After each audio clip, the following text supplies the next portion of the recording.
afternoon, everyone. Kalla here. Welcome to my live stream. Glad you could make it today. So, today it's time for some more root film. Last time, the ghost caught on film that we were investigating turned out to be a hoax and a test as to whether we would be chosen to work on the revived version of this mystery series. We went out to look at locations down here in Suano and came across an actual real dead body, which may or may not have been murdered. Max sure thinks so. And so apparently, instead of location scouting, we're investigating a death. Or possibly two deaths. And hello Thomas, hello Drag, hello Nick. How are y'all doing?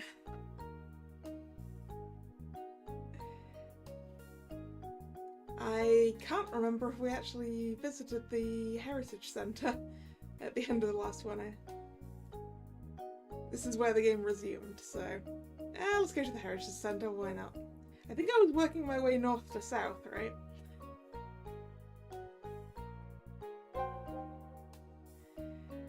I'm doing okay.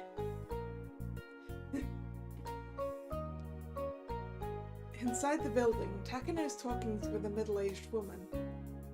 She must be a local, as their topic of discussion seems to be the Kuramochi's incident last night.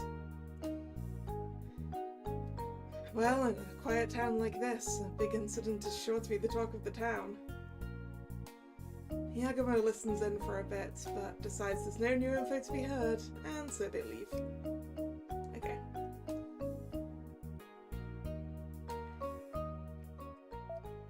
The shrine.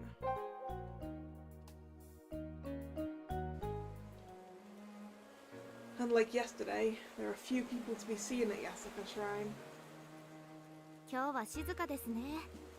でもこっちの雰囲気の方が私は好きです。俺もそうだな。晴れの日の神社も嫌いじゃないが、やっぱり静かな方が辺りの空気が正常な気がする。そうですね。Kitsuha smiles and nods. Yagumo can't help but smile back before he gives Kanade instructions. かなで、人の映ってないカットが欲しい。押さえておいてくれ。I still like how we haven't properly seen the cameraman.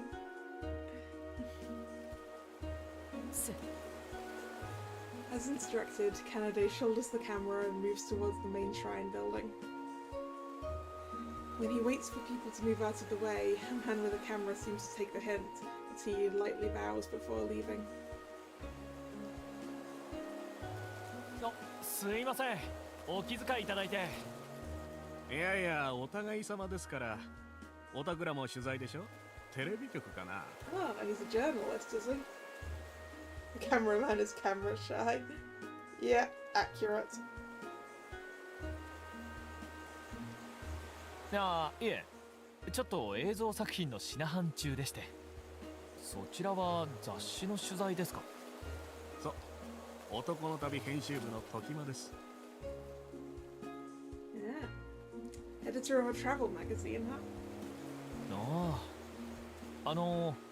俺も時々読ませてもらってますよ。記事にする場所のチョイスが渋いですね。そう言ってもらえると嬉しいな。今度ツアーの深く掘り下げた特集記事に載せるつもりなんで、発売したらぜひ見てくださいよ。The magazine editor named Tokima has a friendly chat with Yagumo before he excuses himself to do more photography.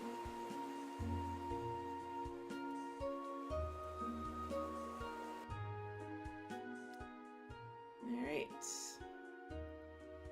Taikodani Inari Shrine then.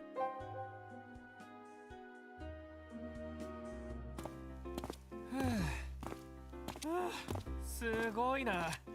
どこまで続くんだこの鳥。 That is a lot of torii gates. Studio Yagumo passes through the Torii corridor of the Takodani Inari Shrine, one of the 5 biggest Inari shrines in Japan. Well, you think the magazine guy looks familiar, huh? I don't know. This is one of the 5 biggest Inari shrines. As they pass under Torii, surrounded by greenery and as crickets chirp, it feels like another word. No, another world. ほら見てくださいアイネさん、全然違ってますよ。ほんと昔はめっちゃ地味だったんじゃん。つか当時は全然鳥居がなかったんだね。Hitohara and Magari have fun as they compare images on their phones to the sights seen today. Yagumo peeks from behind to see they're looking at the 100 views map they saw yesterday.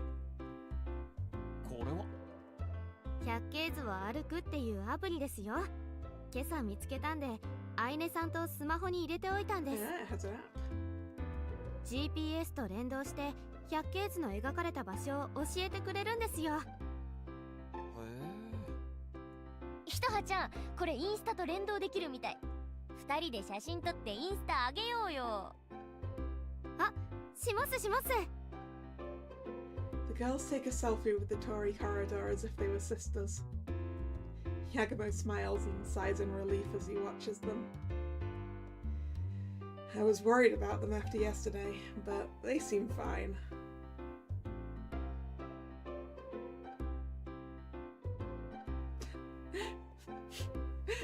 J. Jonah Jameson, that's who you think he looks like. You know, I was actually really tempted to say that when you said it.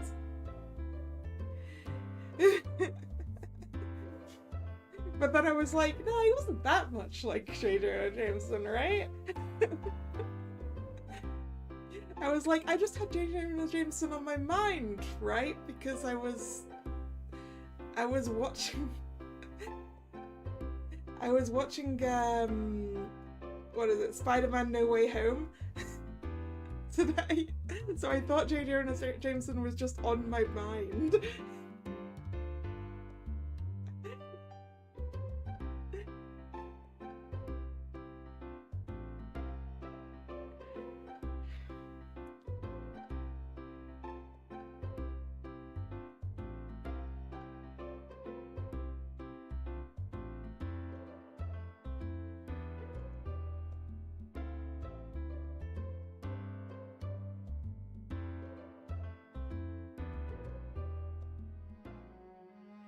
Once they finally clear the Torii corridor, they reach the Inari Shrine. ああ、広々して立派な境内っすね。The Torii corridor suddenly opens up to a wide area where the wind blows. Ooh, let's look around. The main shrine is solemn and fitting of the title of one of the 5 biggest Inari shrines in Japan. Most people only visit from the front, but they say you can get closer to the gods from the back. Looks like they recommend visiting from the back if you want to pray for a greater blessing.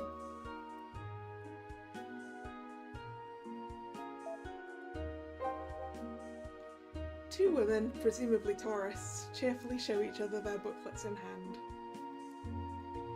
Ooh, they must be collecting shoe and seal stamps. That's apparently a popular trend these days. What's interesting about it is how it's got that stamp collector component to it.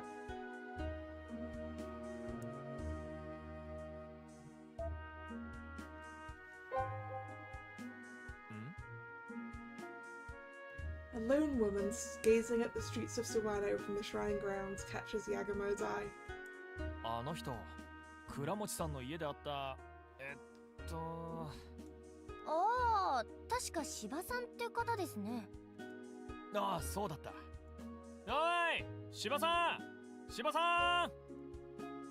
Shiba turns around and runs over at the sound of her name. 昨日のお客さんたちですね。ヤグモさんでしたっけ？そうです、ヤグモです。芝さんはもう体調は大丈夫なんですか？おかげさまでまだちょっと頭痛が残ってますけど、今朝退院してきました。先生も昼過ぎには退院できるとかで。Oh, good. I'm glad she clearly didn't inhale too much of the toxic fumes. そうですか。まあ大ごとにならずよかった。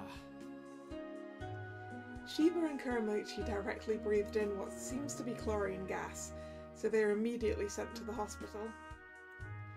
Fortunately, their condition wasn't too serious, as Shiba seems visibly fine and symptom-free. ところで芝さんはなぜここに？ああ、さっき倉持先生のお宅に戻ってみたんですけど、まだ現場検証済んでないからって入れてもらえなくて。ああ、まあそりゃそうでしょうね。仕方ないんで近くをブラブラしてたんです。それにほら、 Shiba walks over to the edge of the shrine grounds and points. ここから津和野の街並みが一望できるんです。私ここからの眺めが大好きで。おお、 Ah, you really can see all of it. That's a view. That is a view. ほんといい眺めですね。でしょ？でも Shiba furrows her eyebrows a bit. They follow her gaze to see. あれ、倉持さんのお宅か。パトカー止まってるのまで見えますね。Near the edge of the hill and level ground, they can clearly see Kuramochi's house where they'd visited just yesterday. On closer inspection, in addition to police cars, there are officers swarming like little ants. Ah, we're so high up that the people down there look like ants.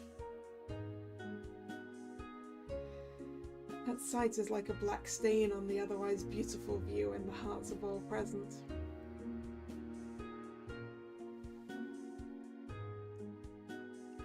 We haven't talked to these two yet. あれ、向こうの看板に車お払いどころってあるってことは、ここまで車で上がってこれたんすね。 Car blasting area. ああ、千本鳥居の反対側からだと車で上がってこれるみたいだな。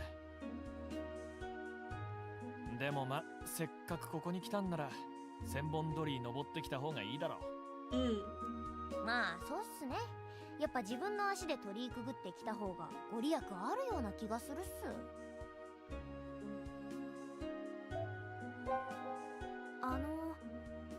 せっかくなんでお参りしていきませんか？お参り？ええ、なんだか怖いことあったばかりだし、少しでもいいことありますようにって。おお、そうだね。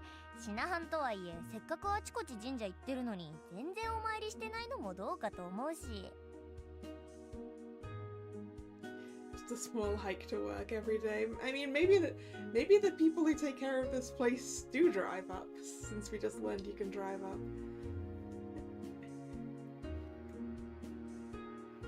Although I suppose if you live, I suppose most places in this town are going to be close enough to walk anyway, so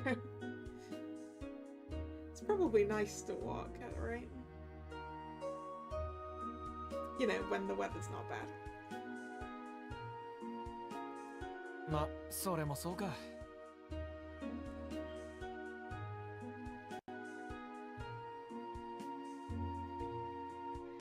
Upon Hitaha's suggestion, they pray at the shrine. But among the group, Makari makes an odd face.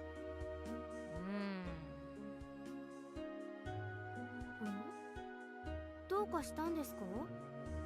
いやー、ちょっと参拝の時気になったことがあって。つかひとはちゃん、お賽銭いくら入れた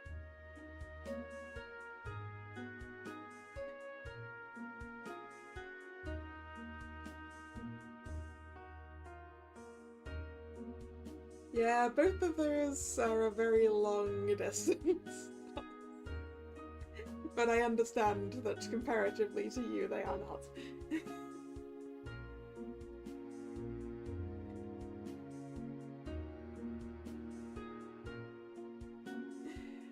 To be fair, when I'm visiting places, I do kind of walk for 9 hours, but it's not like a 9-hour walk to get to one place, I suppose. Yeah, the offertory, there's a little, basically, Yagumo's standing in front of it, so I can't actually explain it properly. But when you go to a Japanese shrine, there's a little box at the front of it where you pray, where you throw a coin in there and you clap and you ring the bell, and I don't remember the order. There's a specific order to it.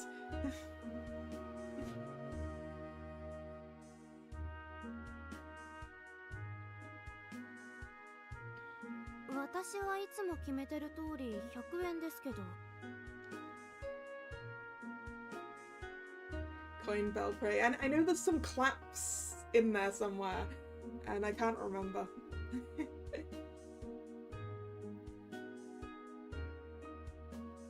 Ring the bell 3 times, clap twice, pray. Yeah, something like that. I learned the proper order of it before I went to Japan, and since that's been a few years, I've forgotten. 自分もただね、なんかね。なんだ、どうしたってんだよ。いや、どうも監督の投げたお賽銭銀色じゃなかったような、つか完全に茶色だったような。え、茶色？まさかそんなわけないだろう。そんないい年して賽銭に10円玉なんて。そっすか、見間違いっすかね。見間違い見間違い、光の加減かなんかでそう見えただけだろ。The girls have caught you being cheap. うん、まあそうっすよね。監督がそんなせこいわけないっすよね。あはは。そうそう。Hagari and Yagumo share a laugh. But Yagumo seems to be sweating a bit.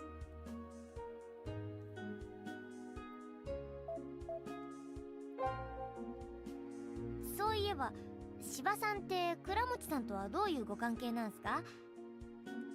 あの家のお手伝いさんかなんかっすかね。ああ、私ですか？まあお手伝いさんっていうか書生みたいなもんですかね。住み込みじゃないですけど。書生？明治文学とかに出てくる書生ですか？まあそんなもんです。私、倉持先生が島根中央大学でやってる私学ゼミの生徒なんですけど、お休みの日は先生の家で書生の真似事してるんです。Wait, she laps as a maid, basically. バイトみたいな。バイトとしては全然割に合わないですけどね。でもたまに先生や奥様の用事を言いつけられるくらいで大した仕事ないし、何より書庫で倉持先生が収集した貴重な資料を読み放題なんです。貴重で高価な学術書とかなかなか学生の身分じゃ買えないですからね。He's using his house as a library, Shiba-san. 勉強と実益を兼ねてるんですね。そういうことです。Right, we've looked at everything here now, right? Exit, I guess.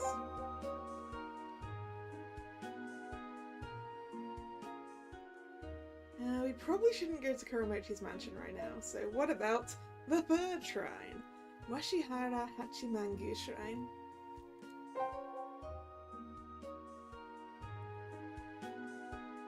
It's a big torii gate. Or apparently a Roman gate, actually. The Muromachi era Washihara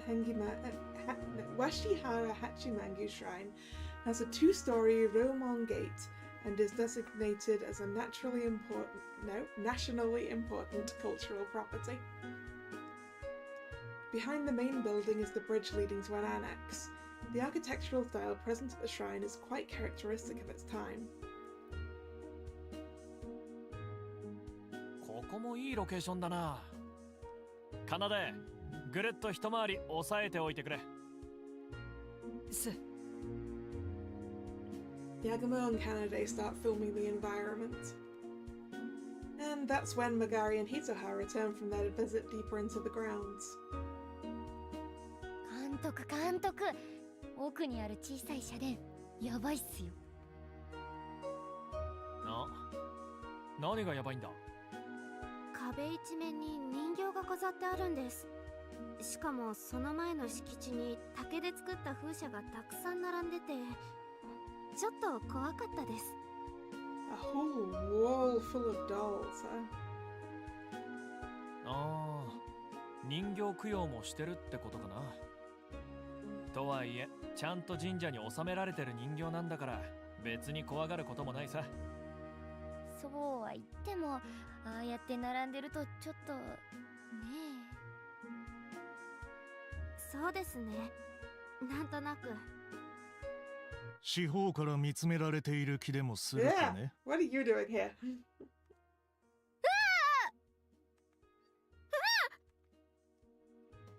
The sudden sound of a throaty voice from behind frightens Magari and Hitoha. When they turn around, they see Ebuse and Monami, who they hadn't noticed approaching. Monami must have found their reaction amusing, as she tried to hide her smile with her hand. ごめんなさいね。驚かしちゃったみたいで。いえ、大丈夫です。全然驚いてないっすよ。そう、ならよかった。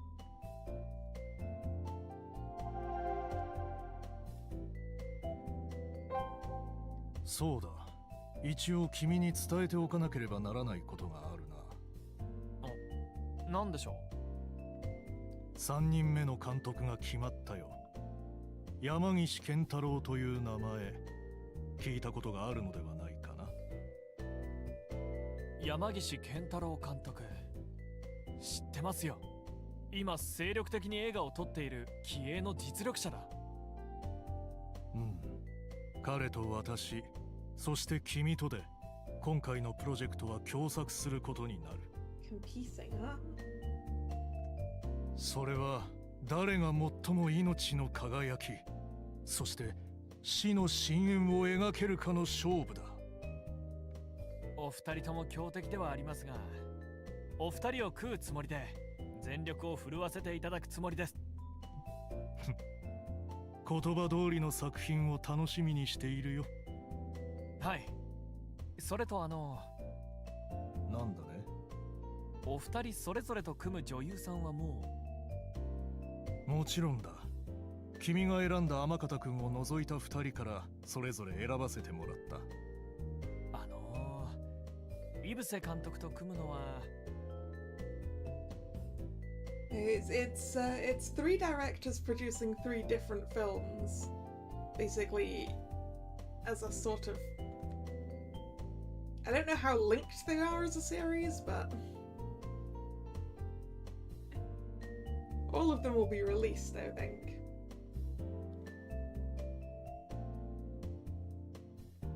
石川和美だよ。大ベテランだし、何度か仕事を一緒にして気心も知れているからね。そうですか。ベテラン女優さんを選ばれたんですね。そうでしたか。よかった。For some reason, Hyagumo looks relieved as he nods over and over. Confused, Ibuse looks at him dubiously.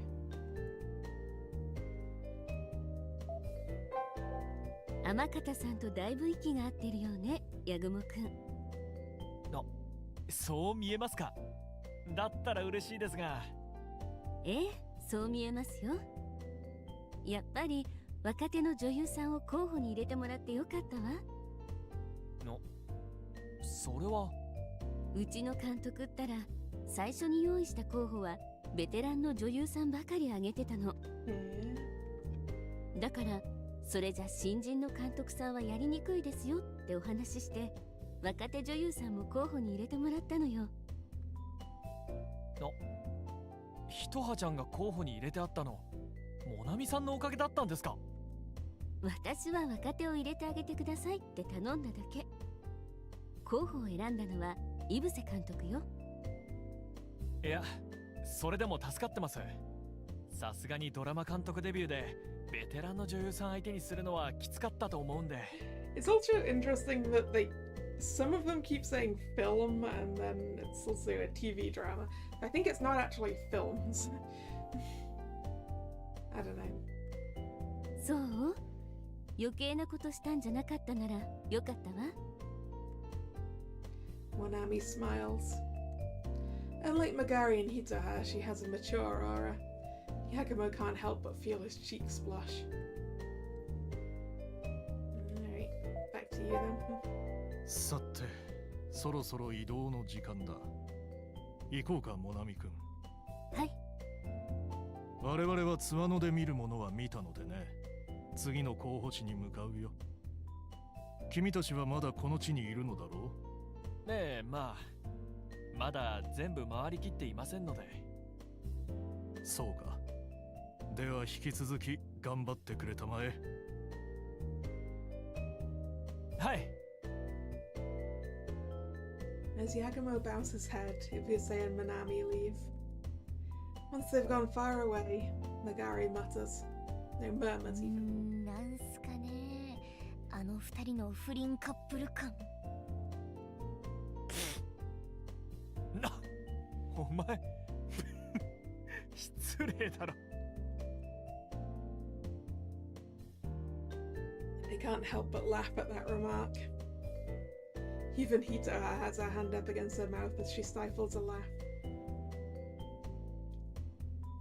Well, I guess that's all we're seeing around here.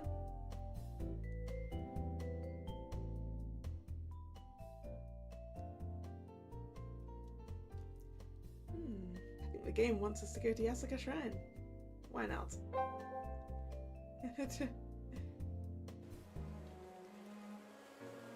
The Yasuka Shrine grounds are a lot more quiet than they were yesterday. 昨日ここでシナハンスタートした時はまさかこんなことになるとは思ってなかったっすね。さすがに今回のは予想外すぎだからな。とはいえ巻き込まれちまったんなら仕方ない。全力で事件を解決するだけだ。 You're the one dragging us into this, Yakumo. いや、事件解決じゃなくてシナハンの方に全力注いでほしいんすけどね。まあそっちも全力でやるさ。頼んますよ、ほんと。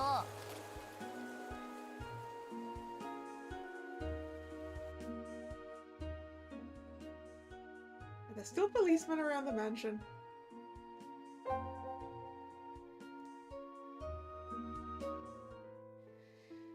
Kuramochi should be coming back soon, right?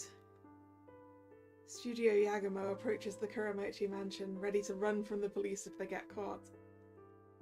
But suddenly they hear people arguing. What's going on? They look and find Kuramochi loudly arguing with someone in front of the gate. That someone looks like a punk. Hey, also that reporter's here. They get in each other's faces until the officers nearby step in to stop them. こら、よしなさい。二人とも離れて。放せ放せ。こいつの弟が。何を言いやがる。てめえの嫁の不始末をこっちに押し付ける気か。よせって言と。 Among the men is a familiar face. あの人、さっき八坂神社で会った時間さんですよね。ああ。倉持さんと言い争っている相手は知らない顔だが。時間さんが伊藤って呼んでましたけど、もしかして昨夜自殺したっていう。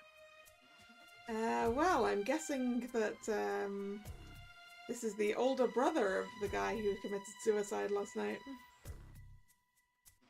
伊藤聖也の兄だな。Kuramochi and the man called Ito. Both of them are too emotional right now to pay the police trying to stop them any heed. Studio Yagamo quietly watches them at a distance. With popcorn. 家に入れるんではなかったわ。ろくでなしの女たらしめ。真面目ぶった顔して他人の妻にちょっかいをかけよって。ふざけるな。ちょっかい出したのはてめえの嫁だろうが。Oops. It's synesthesia time. Mrs. Kuramochi and Seiya Ito had a special relationship. What's going on? What sort of relationship did Kuramochi's wife have with Seiya Ito, who committed suicide? Things heat up even further between the men as Yagamo and the others watch. Eventually, the police get fed up with the scuffle. They pry the two apart and bring Kuramochi inside. Ito seems to give up when officers block his way and Tokimon Hilly drags him away. めっちゃ修羅場でしたね。まったくだ。しかし、伊藤聖也という男の自殺と倉持夫人の死には何か関係があることは間違いなさそうだな。なんかドロドロしてそうで関わりたくないんすけど。ま、いずれにせよ、あの感じじゃ今日は倉持さんに話を聞くのは無理だな。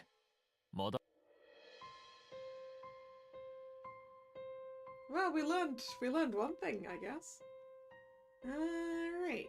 Where should we go next? Should we start from the top again? Start from the top again. Let's go. No. Let me. There we go.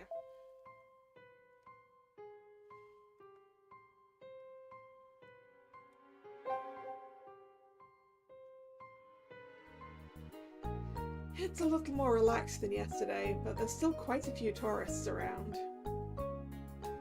Come to think of it, I travel a lot for work, but I haven't had a vacation in years. Well, that's on you, Yagamo.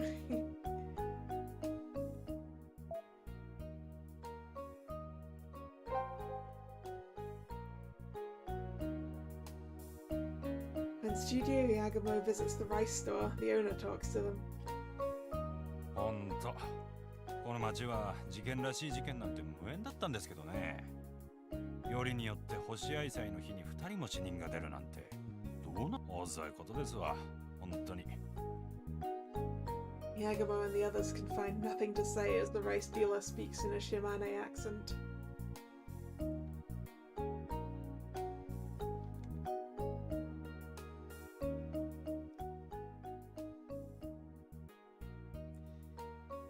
Alright, I think the game wants to go back to Yasaka Shrine again.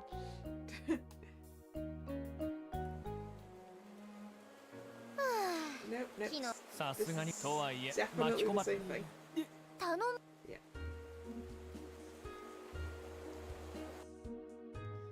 Right, the streets.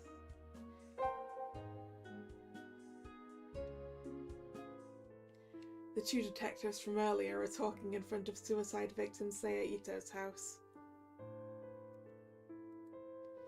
I don't think we can get any closer.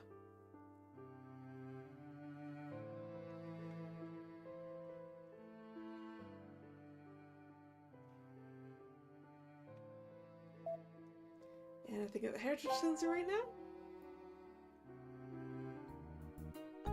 Nope, that's the same thing as before. So I think maybe we missed something at the Inari Shrine.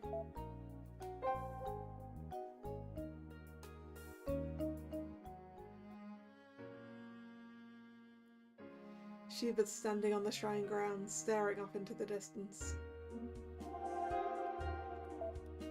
Clearly I need to talk to people a bit more. つかぬことを伺いますが、昨日も柴さんはずっと倉持さんのお宅に？ええ、いつも通り昼前に到着して、それから皆さんが来られるまでずっと先生の家にいました。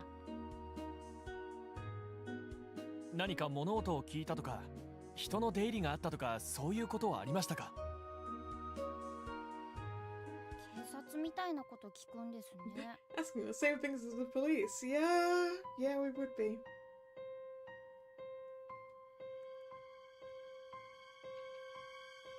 Shiva's expression suddenly clouds over upon hearing Yagumo's question. Yagumo does his best to give her a pleasant smile as he continues. いや、気に障ったらすいません。でも、俺たちも行きがかり上、昨日の件が気になってはいるんです。よかったらでいいんで、話を聞かせてもらえませんか？まあ、昨日刑事さんにも話したし、特に何もわからないんで、それでよかったらいいですけど。特に何もわからない。昨日は昼食を外で取るからと言って先生、1時頃に出かけたんです。その時、奥様の体調が少し悪くて、お休みになってるって言われたんで、私、邪魔をしないように、それからずっと書庫の中で本を読んでて、だから、それ以上のことは何もわかりません。So the wife went for a rest. And then... who knows what happened? なるほど。確かにそれじゃ、何もわからないのも仕方ないですね。でも、皆さんと一緒に先生が帰宅するまで、特に何も物音とかは聞こえなかったですよ。なるほど。我々が倉持さんのお宅へ伺ったのが午後6時前くらいですから、1時からそれまでの奥さんの様子はわからないということですね。あ、いえ、そういえば一度だけ私、奥様の様子を見に行きました。午後2時半。いえ、そのちょっと前くらいかな。先生から電話がかかってきて、心配だから奥様の様子を見てくれって言われたんで。Why was he worried? 午後2時半というと、ちょうど八坂神社でうちらと落ち合う直前くらいに電話したってことっすね。そうだろうな。まあ具合が悪そうな婦人を置いて出てきていれば、出先で安否を確認したくなるのも無理はない。Yeah, I guess if he knew his wife wasn't feeling too well. それで、柴さんはどうしたんです？先生からは寝ているのを起こさないように小窓から見てくれればいいって言われたんで、その通りにしました。奥様の部屋は廊下の小窓から少し様子が見えるようになってますから。それでどうだったんすか？特に変わったところはなかったですよ。お顔までは見えなかったですけど、静かにロッキングチェアでお休みになっている様子でした。Doesn't that mean she could have already been dead by that point? 特に姿勢が乱れていたわけではなかった。ええ、綺麗な姿勢でお休みになってました。Okay, maybe not. What's perfect resting posture anyway?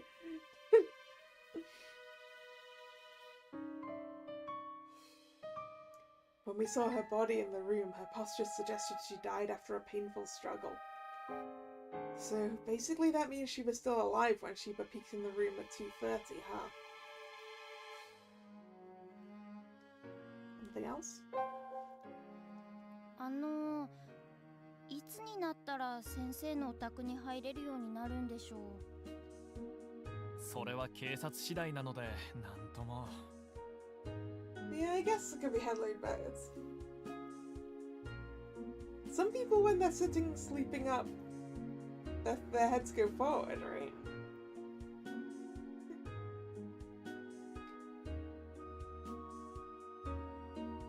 I know mine tends to dip forward if I like fall asleep in a car or whatever.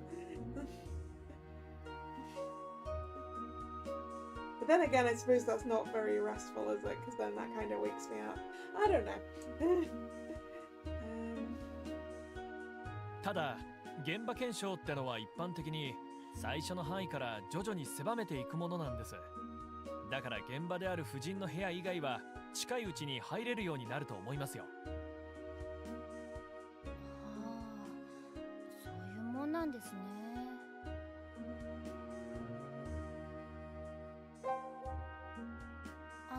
Okay, she doesn't そ have れは anything た else だ to say. い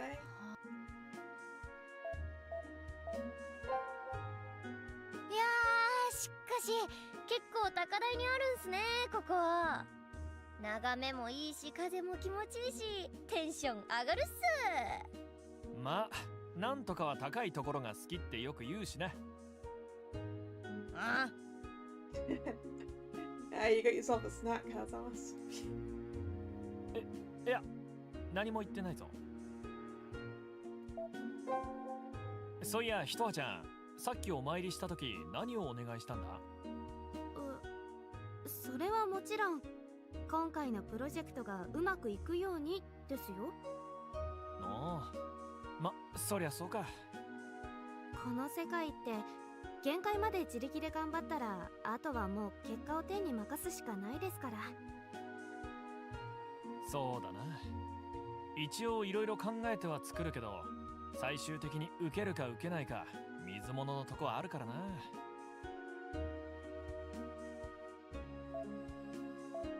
We've learned everything we're going to learn here now, right? Where's my cursor gone? There it is.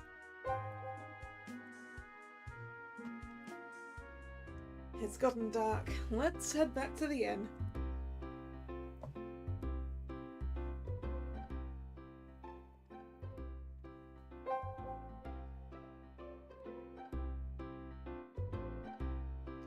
After dinner, Studio Yagamo gathers in an inn room to check the footage they shot today. That's when they hear a woman's voice from the other side of the door. すみません。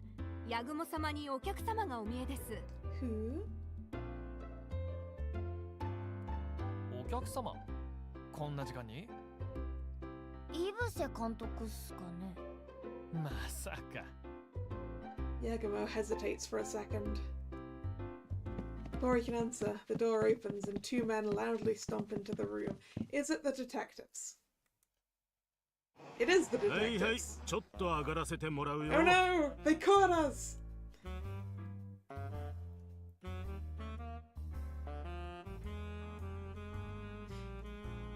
This music is a bit Pink Panther. It's not quite Pink Panther. Do do do do do do do do. Yeah, it's not quite.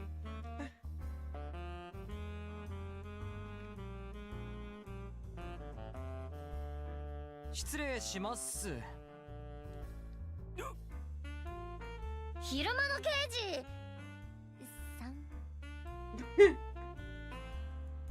はいはい、その通り。島根県警の捜査一課警部補三沢だ。同じく島根県警捜査一課警視の匠です。Case, you know.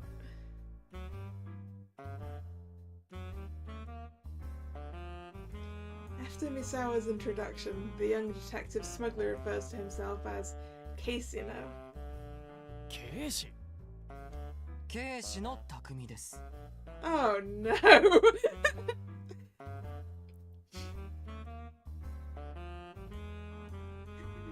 That's a pun! ほう、そりゃまたずいぶん偉い人が。警視さんって偉いんですか？警部補よりずっと上の階級だよ。この若さで警視ってことはキャリアのスーパーエリートだ。ああ、それじゃあこちらの若い刑事さんの方が上司。待て待て待て待て、違う違う。こいつは警視じゃなくて警視の。警視のって名字なの。ただの巡査だ。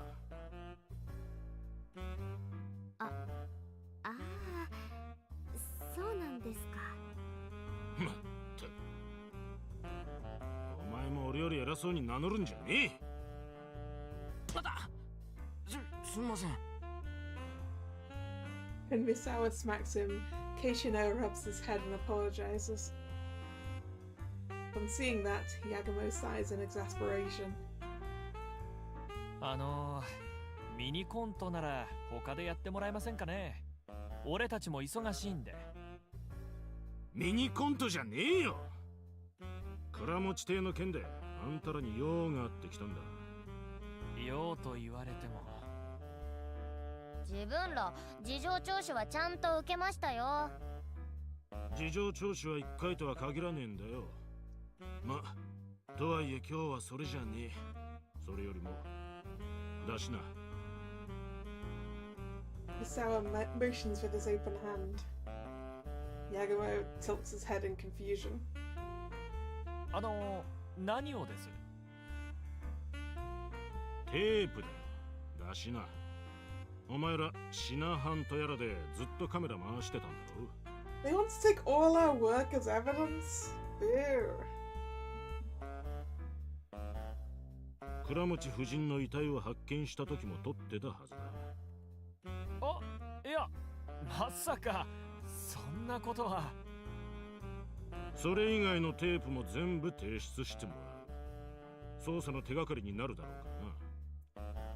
Hey, I feel it's fair. It's vaguely fair for them to ask about the footage of when we found the body, but everything we've filmed here? Absolutely not. 嫌だとは言わせねえよ。なんなら強制的にガサ入れして機材全部持ってってもいいんだぞ。 Not unless we can make a copy after all. In the end, unable to defy Misawa, Studio Yagumo surrenders all of their tapes, including what's in the van. There is now a pile of everything they've taped since their arrival in Suano. これで全部みたいだな。応募っす。監禁による応募っすよ。うるせえよ。漢字も知らない言葉をうろ覚えで言うんじゃねえ。それじゃこいつを預かっていくぞ。何？問題ない内容なら捜査が終わってから返却してやるよ。 Can I have that in writing? A signed piece of paper that says you're gonna give them back. ケイシノ、お前持て。はい。 Misawa commands Keishino as he calmly leaves the room. Keishino bows and chases after him, tapes in tow.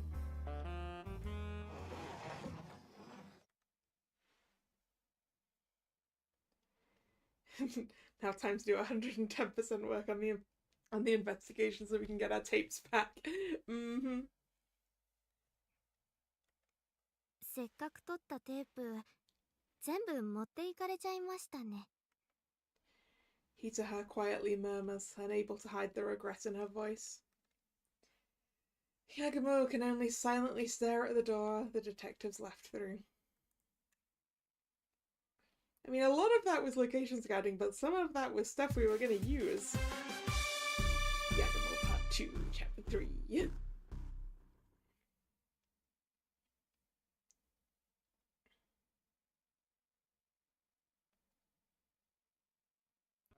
Hmm. まったく愚かな刑事たちですな。Defective detectives.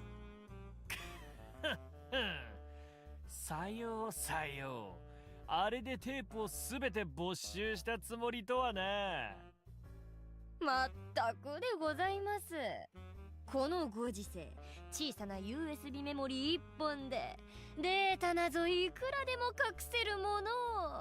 Oh good, Studio Yagumo are in the practice of backing up all of their data.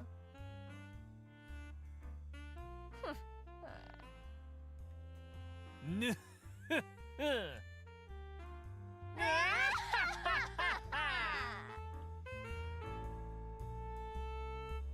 The next morning, Megari and Yagumo secretly check the film data in the van.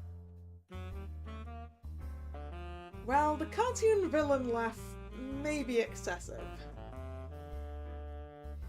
The fact of the matter is they'd backed up all the film data onto a memory stick beforehand.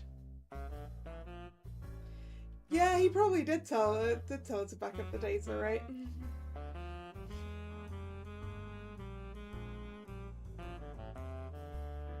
さて、おふざけはここまでにして、どれを出せばいいんすかね。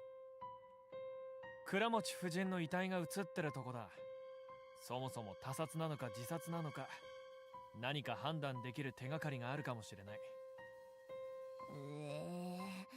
あの様子をまた見るのはちょっときついっすね。つか、なんでそんなにこの件にこだわるんすか？前にも言ったけど、うちらただの映像やっすよ。Yeah, we're not supposed to be doing real crime. それは As in a real crime story, rather than us doing crimes. 言いたくないならいいっすけどね。ま、自分は監督信じて従いますよ。すまん、マガリ。As soon as the 10-year-old project restarts, an incident like this happens. Is it just a coincidence, or an inevitability? I can't help but assume the latter. Which means that solving this case may help expose the truth of why the project was abandoned 10 years ago.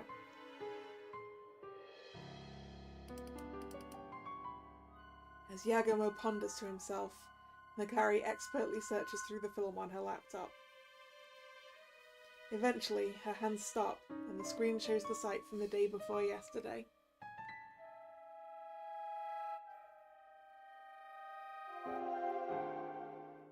Okay, so we've got this burn. There's a mark on her skin, like a bruise, from the nape of her neck to her shoulder. これはあざ、いや、何かの傷口か？いや、血も出てないし、様子からすると最近の傷口ではないみたいっすね。そうだな。だとすると今回の件とは関係なさそうだ。What's over here? There's an expensive-looking drawer, as you'd expect from an old family. Wait. Why is the top... Ah, no, wait, never mind. I was going to say, why is the handle on the top drawer not lined up with the other ones, but I assume the other ones are one big drawer, the entire width of the chest of drawers, and the top is probably two separate drawers. There's nothing particularly suspicious. Okay, the Megatama.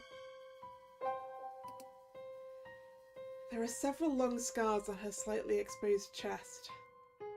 断末魔にかきむしったんだな。塩素ガスは呼吸器系に激しい症状を起こすんだ。だとすると、自殺にしては苦しい死に方選びすぎじゃないですかね。自分だったらもう少し苦しくなさそうな方法を選ぶと思うんすけど。楽な死に方なんてなかなかあるもんじゃないがな。少なくとも自分から死を選ぶなんてするもんじゃない。監督は自殺とかしなそうっすもんね。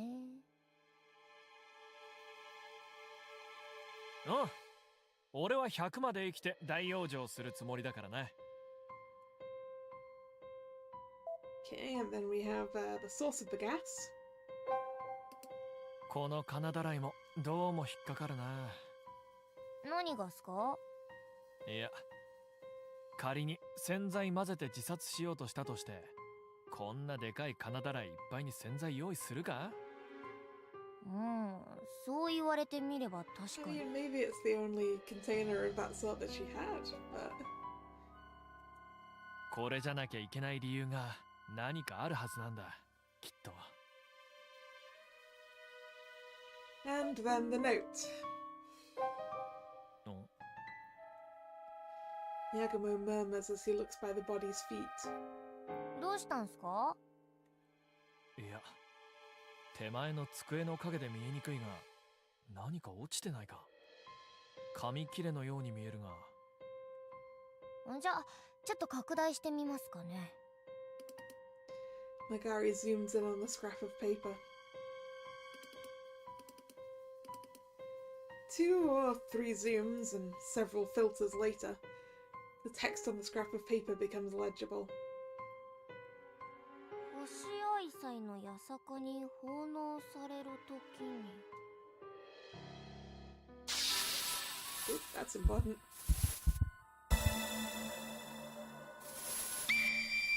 When Hoshi is dedicated to Yasaka. これどういう意味なんすかね？八坂にとあるのだから、八坂神社に奉納される時のことを言ってるんだろうな。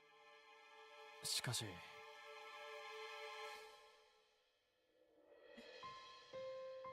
Maybe you're right, Dragon, about it being larger would take it longer for the gas to form in high density. Maybe there was some kind of a timer on the gas, so that it would happen at that point or something.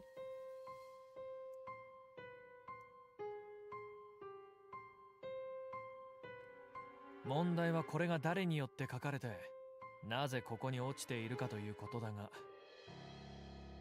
変な筆跡で書かれているし、筆跡じゃ男か女かもわからないっすね。The letter's in a crude, childish handwriting. Perhaps to hide the identity of who wrote it.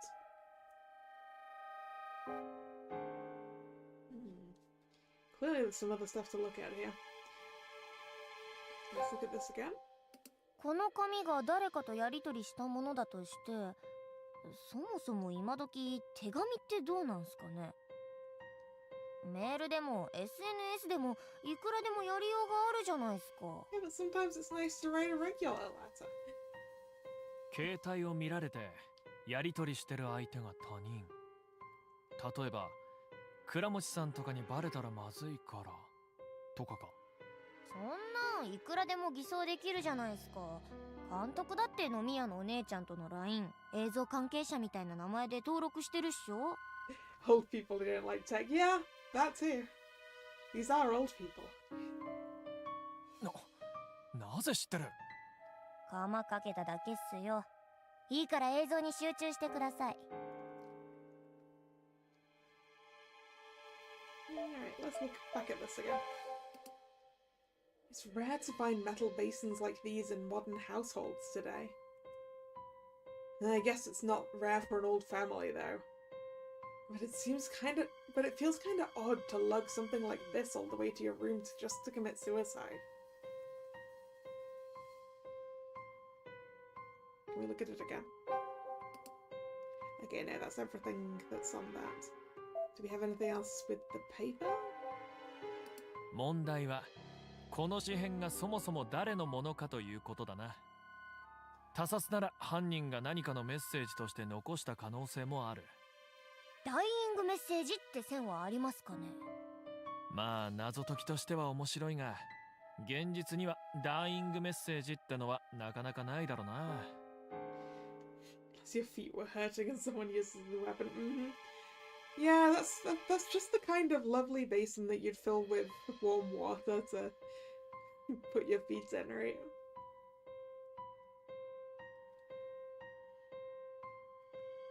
犯人も普通は完全に死亡したか確認するだろうし、犯人に気づかれないように暗号で書き残すって言っても、変なもの書いてたら中身わからなくても消しちまうだろうからな。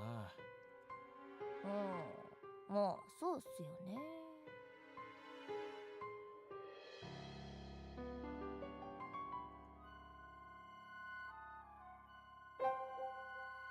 問題は、Okay. まあ犯人に。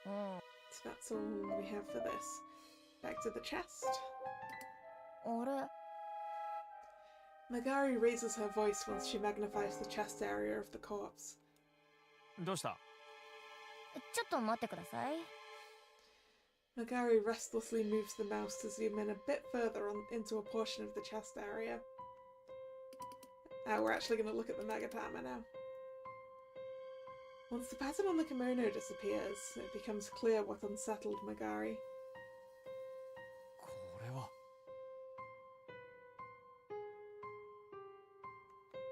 着物の柄で分かりにくかったっすけど、ネックレスみたいっすね。着物にネックレス普通するか？ That's a very good question. I guess it's not that normal to wear a necklace with a kimono because it would cover up that area, wouldn't it?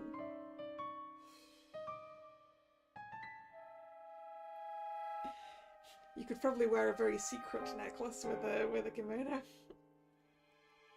着物のマナーは詳しくないっすけど、普通なしなんじゃないっすかね。それに Magari spins the mouse cursor around the pendants attached to the end of the necklace. これどっかのブランド物って感じじゃないっすよ。作りが雑だし、多分かなりの安物っす。 Maybe it's handmade. ほう。 It seems a bit out of place for the wife of a rich man to wear something so cheap. マガリー、このネックレスが気になる。これプリントアウトしといてもらえるか？了解っす。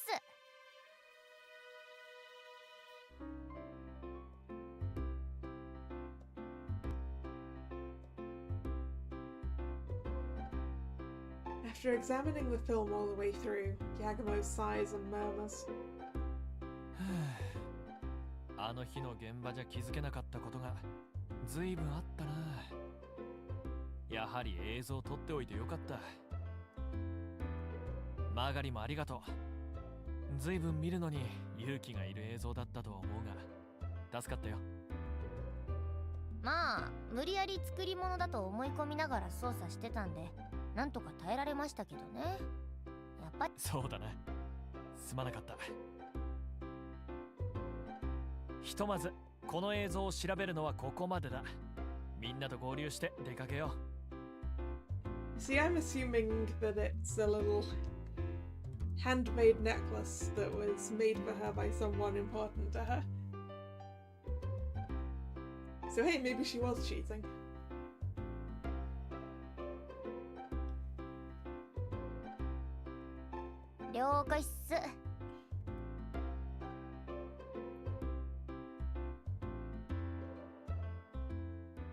Okay, where shall we go to today? Can we get into the mansion?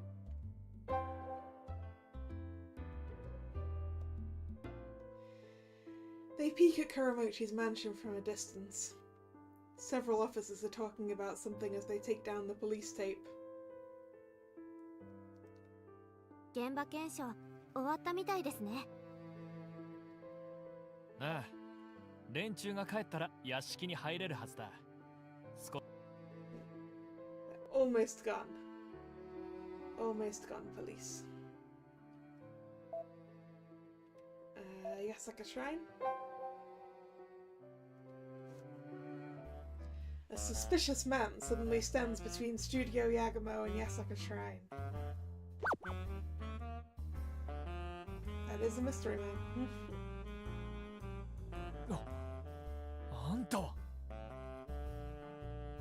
この人もしかして知ってんの？ひとはちゃん。多分ネゴシックスさんって芸人さんだと思います。ネゴシックスですよね、ネゴシックスさん。第2回バキバキ島根クイズ。 A quiz. 無視？ここ八坂神社と並ぶ津和野の名所太鼓谷稲荷。今回はそこに関するクイズです。太鼓谷稲荷の稲荷、どうして普通の稲荷ではなく稲荷と書くのでしょうか？ I don't know.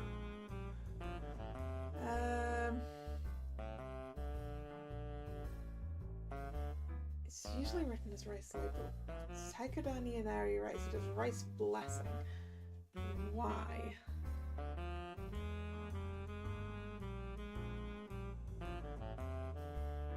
It's a blessed place? Yeah, let's go with that. 正解 Yay! その昔お城の蔵の鍵をなくしてしまった男が太鼓谷稲荷にお祈りをしたらその鍵が見つかった。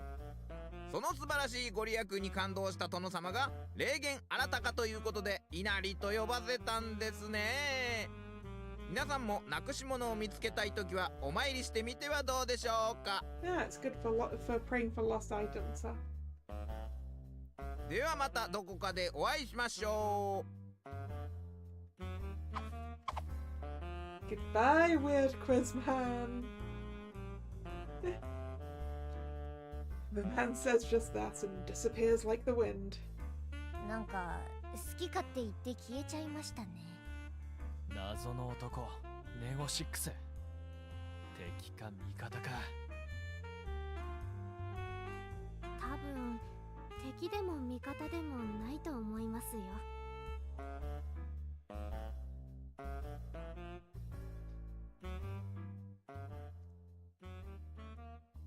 Yeah, well, let's go to the Inari Shrine, why not?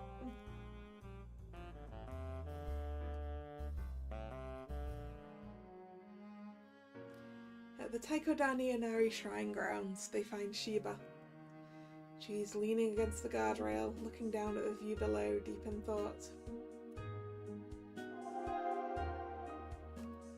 She's the only thing we can look at right now. There we go. 芝さん、 She twitches at the sound of her name, but smiles and dashes over once she realizes it's Yaguma.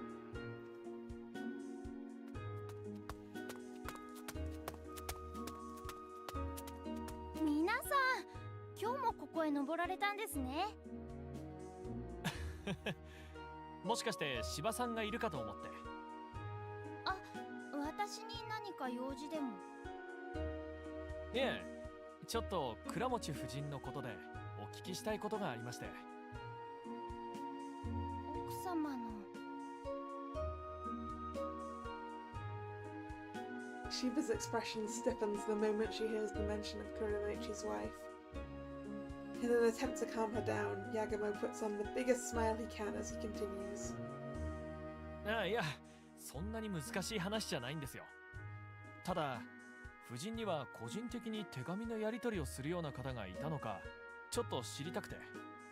手紙って紙の手紙ですか？そう、メールや LINE とかじゃなくて紙の手紙です。それはいないと思いますよ。そもそも郵便受けの鍵は倉持先生しか持ってないし、手紙は全部先生が目を通しますから、個人的なやり取りとかないと思います。ああ、なるほど。ですよね。今時スマホで連絡すれば済むのに、わざわざ紙の手紙なんて。あ、いえ、奥様はスマホも禁止なので、それも無理だとは思いますけど。She's what?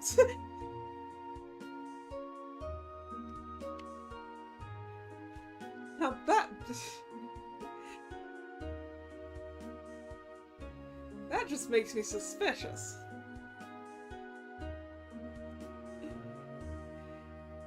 If he's got the only key to the mailbox and checks all of the mail, and also she's prohibited from having a smartphone, it feels like he's just...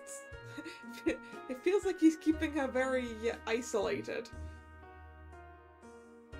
And that's, yeah, sus.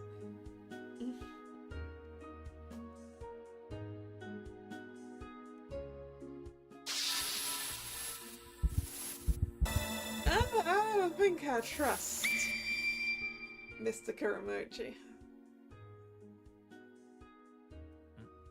スマホも禁止なんですか？なぜ？ When Yagamo asks the question, Shiba puts her hand up to her mouth, realizing her mistake. It would seem that it's a touchy subject for her. Yeah, but we need to know why. 柴さん、このご時世にスマホ禁止というのはちょっと不思議な感じがします。夫人は一体誰になぜスマホを禁止されていたんです？それは It seems it's not something she can talk about. Shiva's eyes wander as she goes quiet. Not gonna talk that easily, huh? Well, in that case... Sorry, but it looks like I'll have to resort to emotional manipulation. Yagumo puts on a troubled face, as if to curry sympathy from her. 柴さん、我々も困ってるんですよ。何しろこの事件が解決するまでは参考人として津和野を離れるなって警察に言われてましてね。そうなんですか？そうなんです。おかげで滞在費やら食費やらで予定していた品販の予算をどんどんオーバーして、なあマガリ？このまま行くとあと 2,3 日でうちの事務所の金が尽きちまうよな。Magari blinks in confusion initially, but quickly catches on to what he's getting at and plays along. ほんとこうしてる間もどんどん出費だけがかさんで、このまま行くと不渡り、融資の引き上げ、倒産、ファンダメンタルの悪化に為替の大変動、株価の大暴落、それが引き金となって世界大恐慌。おまけに自分なんて来月から無職になってしまうっす。そんな恐ろしいことに。 So please help us by telling us all the information we need so we can help solve this. Right? そうなんです。そんな恐ろしいことになるんです。それを避けるには一刻も早く事件を解決しなきゃいけない。そのために柴さん、全てを正直に話してもらわなきゃならんのです。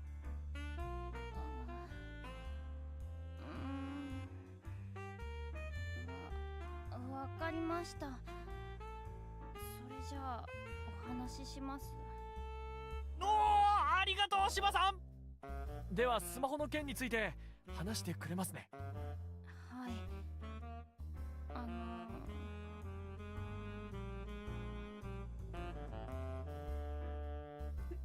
I mean, technically we could leave, but they might not give us back our film if we're not here, huh? 実は先生は奥様の浮気を以前から疑っていて。 So what? He like grounded her? That's yikes. 半年ほど前から奥様一人の外出を禁止、スマホも取り上げてしまったんです。 Yeah, he sounds terrible. なるほど。さっき郵便受けの鍵も倉持さんしか持ってないと言ってましたが、それも外部との接触を監視するためだったんですね。How did she put up with this, right? Like, dude, if you need to effectively lock up your wife because you think she's cheating, then maybe you should just divorce her.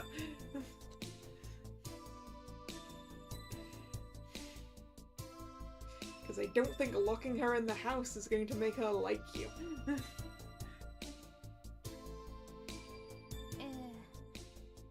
それに私も先生が不在の時は奥様の様子を見張ってるようにと言われてて、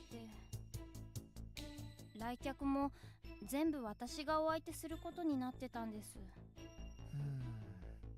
それは A form of domestic violence? Yeah, it is. Yagumo stops mid-sentence when he considers that Shiba respects Scaramucci. Which is... like... She knows what he did, what he's done. Why? Instead, he asks a more essential question. で、実際のところどうなんです？夫人は浮気を？それはわかりません。でもそこまで倉持さんがするということは何か確信めいたものがあったのでしょ？いえ、そこまでは。ただ1年ほど前に奥様が購入したピアノのために調律師の伊藤さんという方を呼んだんです。その方と奥様はすごく仲が良さそうで、それから何回も呼んでらしたんですが、それを倉持さんが目撃して激怒したと。はい。それが伊藤聖也さんなんですね。It just sounds like she made a friend and he got jealous. はい。I see. Explains what we saw at Kuramochi's mansion yesterday. Mrs. Kuramochi's death and Seiya Ito's suicide have to be connected somehow. How else would they die on the same day in different places?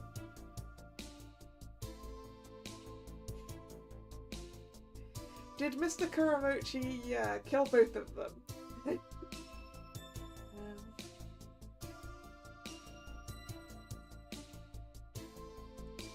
Did they both commit suicide in the hopes of being able to be together in another life? I think these are my two main suspicions right now. Yagumo places his hand on his chin in thought. As he does so, Shiba timidly speaks up. もういいですか？え？ああ、なんです？私が知ってることは全部話しました。もう言っていいでしょうか？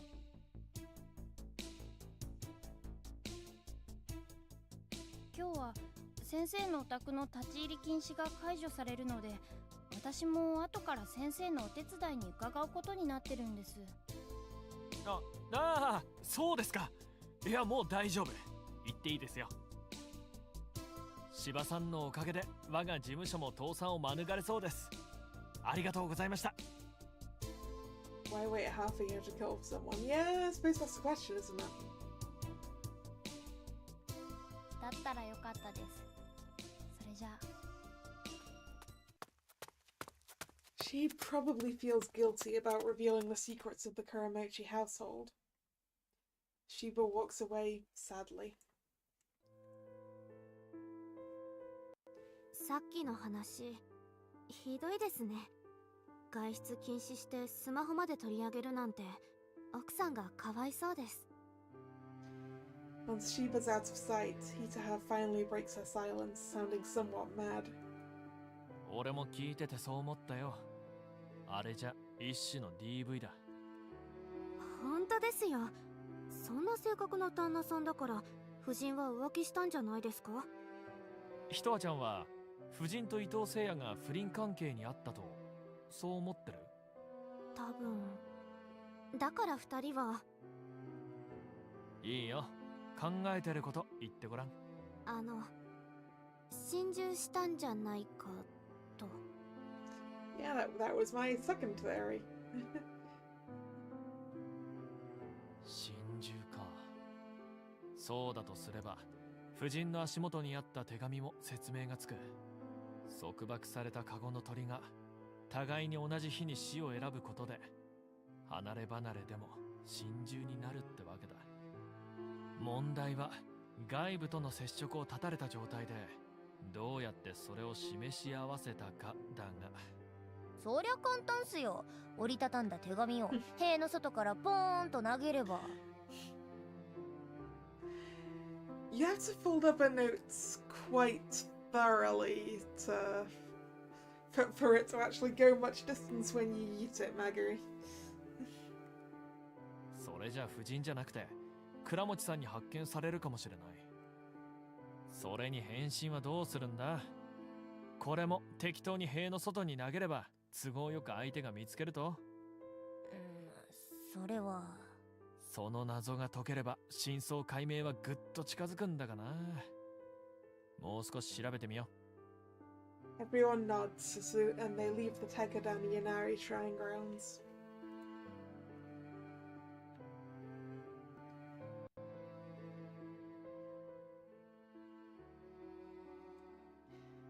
Okay, let's check the other shrine. あれ、先日のヤグモさんでしたっけ？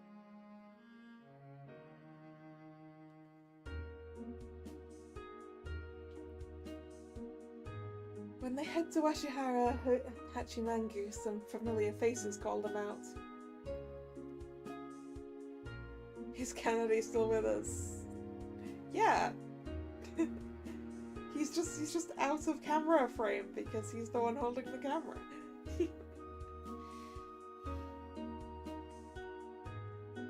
It's the magazine editor, Tokima, and the brother of Seiya Ito, who they saw yesterday in front of Kuromochi's mansion. どうも。今日はこちらの取材ですか？そうなんですよ。ああ、紹介しておきましょう。こちら一緒に取材しているライターの伊藤咲夫くんです。伊藤です。Unlike the down-to-earth Tokima, Ito doesn't seem all that sociable. Yagamo meekly responds to Ito's blunt introduction. 映像監督のヤグモマックスです。この度は大変でしたね、伊藤さん。ああ、知ってるのか、俺のこと。すみません。昨日倉持さんと言い争っているところに出くわしまして、話の内容から多分伊藤誠也さんのお兄さんだろうと。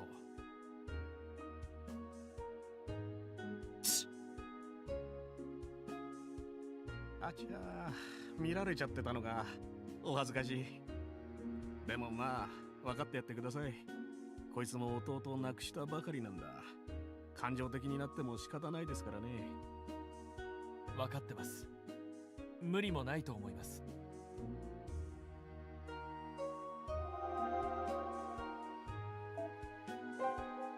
昨日の剣幕には私もびっくりしましたけどね。まあほんと無理もないですよ。彼の弟さんには私も一度会ったことあるんですが、びっくりするほど似てる双子の兄弟なんですから。Twins, huh?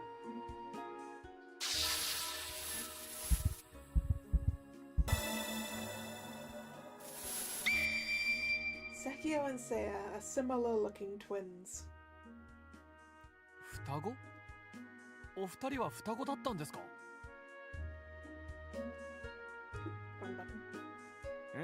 さすがに髪型や雰囲気はだいぶ違ってて、弟さんの方はぐっと真面目そうでしたけどね。顔や体型はよく似てましたよ。Different hair and vibe. If they're twins, how do you know which one's younger and which one's older? Well, one of them has to be born first, and I assume that they were told which of them was older and younger.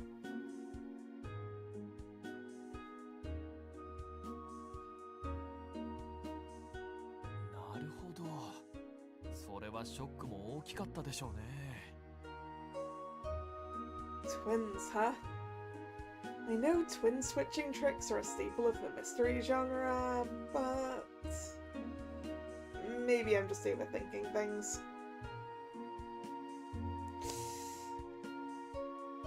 It depends how different their hair really is, huh? 伊藤さん、昨日倉持さんに言ってたその倉持夫人の不始末というのは。そんなとこまで聞いてたのか。すみません。盗み聞きというわけじゃないんですが、あれだけ大声だったもので。まあいい。要するにだ。あかりのやつが弟をたぶらかして一緒に自殺させたってことさ。makes you say that, dude? あかりさんというのは倉持夫人のお名前ですね。つまり夫人と弟さんは心中したと。別々の場所で死んでも心中というなら、まあそういうことだろうな。もともと俺も弟もあかりとは同じ高校の同級生だったんだ。They were classmates.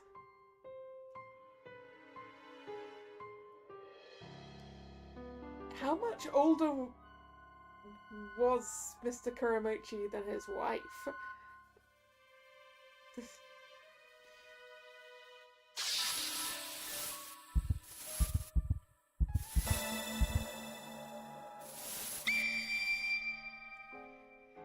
Sakio and Seo were Akari Kuramochi's classmates. 当時から弟はあかりに惚れてたが、告白する間もなく卒業して、あかりは東京に出ちまって、そのうち東京から戻ってきたと思ったら、金の力であんなジジイの嫁にされちまった。Because of money, huh? 弟のやつはずっとそのことに同情してたからな。そこをつけ込んで心中に巻き込まれたのさ。しかし金の力で結婚したかどうかは。20近くも年の離れたジジイだぞ。親子ほどの年の差だ。誰が好き好んでそんなジジイのもとに嫁ぐかよ。Well, that's that. And now I like him even less.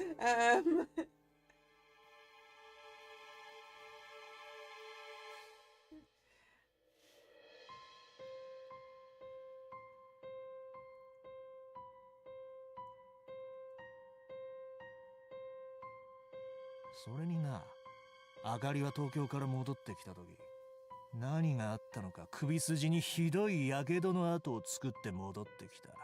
Was a burn, I was right.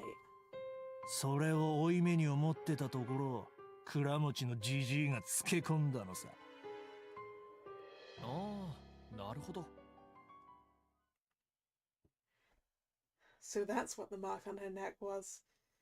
Must not be directly related to the case then.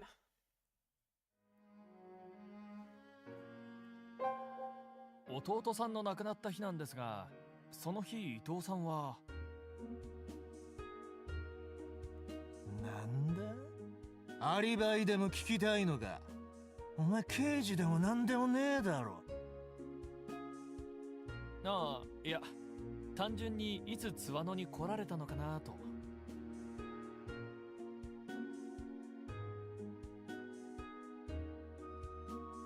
Ito falls silent at Yagumo's question. Noticing the tension between the two, Tokima cuts in. それならあの日、彼は昼から夜まで私とずっと一緒にいましたよ。それは保証します。ああ、そうだったんですか。ええ、あの日、二人で昼に津和野に到着しましてね。それから夕方6時くらいまでかな。ずっと一緒に太鼓谷稲荷にいたんですよ。そこの宮司さんにインタビュー取材させてもらうことになってたもんで。ずいぶん詳しく覚えてらっしゃるんですね。私たちも参考人として警察の事情聴取受けましたからね。その時何度もそれを説明したから覚えてるんですよ。なるほど。Ito aside, I don't think Tokima's lying. I guess they both got perfect alibis, just like Kuramochi.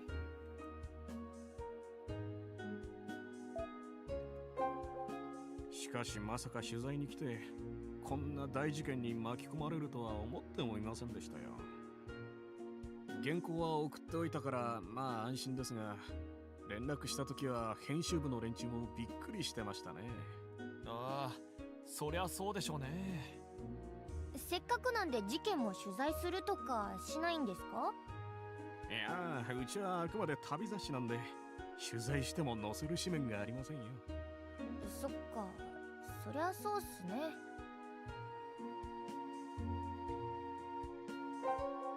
しかしまさか原稿What we just heard. Anything else from Ito? 伊藤さんはいつまでここにご滞在ですか？さあな。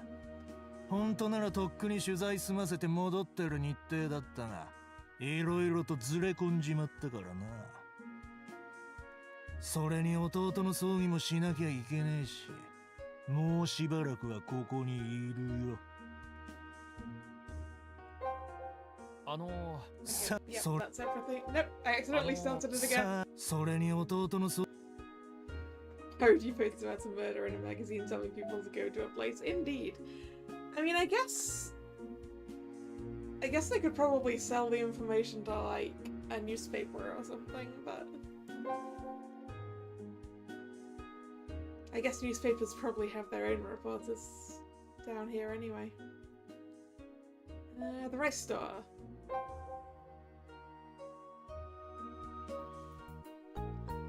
They visit Yoshinaga rice store and Yagamo gazes blankly at the carp pond once again. Suddenly, Yagamo gets an idea and calls up the store owner.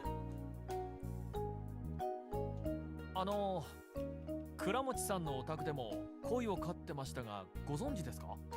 ああ、倉持さんとこ。あそこのお宅も立派なお池ありますからね。やはりこの辺りの湧き水で？そうですよ。湧き水があちこち水路でつながってますから、みんなそこから池の水を引いてくるんです。Okay. That's a way you could communicate in a way. The pond draws water from the aqueduct. 水路から池の水を。Because I guess if you, like, put something in a little boat, you could send a letter that way.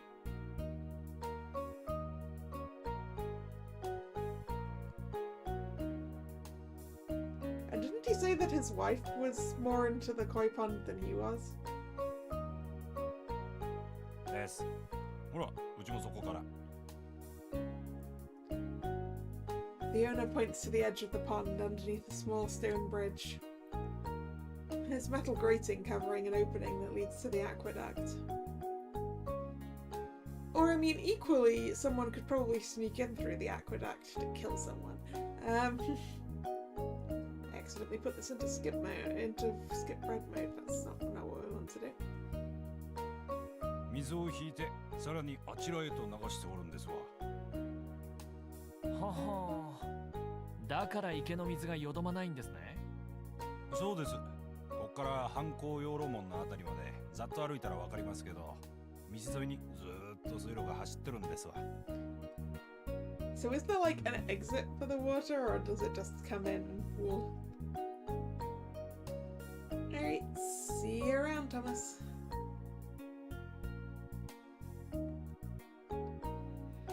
Right, the aqueduct cuts in front of Kuramochi's, so that's where he draws the water from, huh?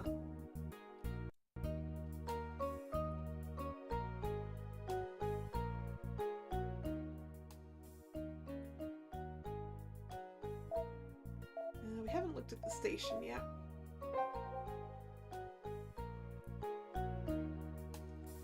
The Sueno station area is quite relaxed now, perhaps because the Hoshiai festival is over.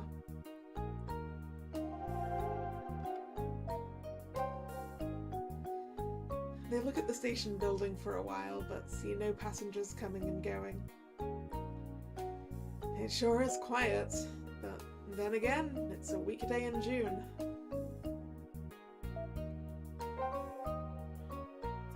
When Yagamo makes eye contact with the tourist, she takes out her phone and bows her head.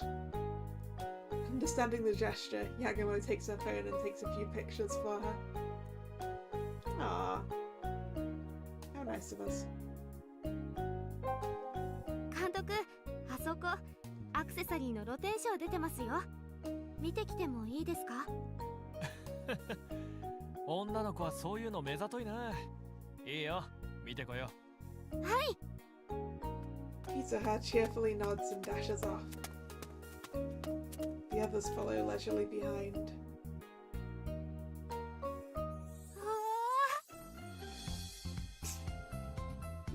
That's a hippie.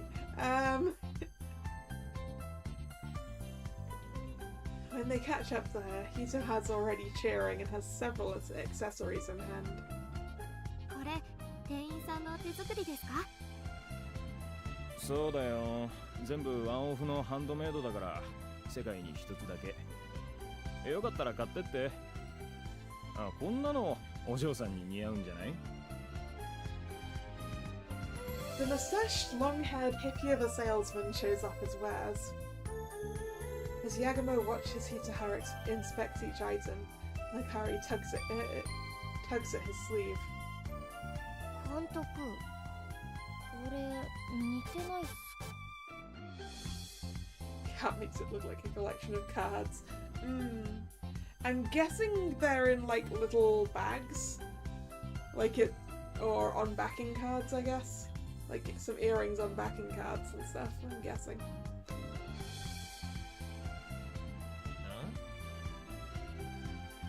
Hora, 倉持夫人が身につけてた。Aha! We found where the accessory came from.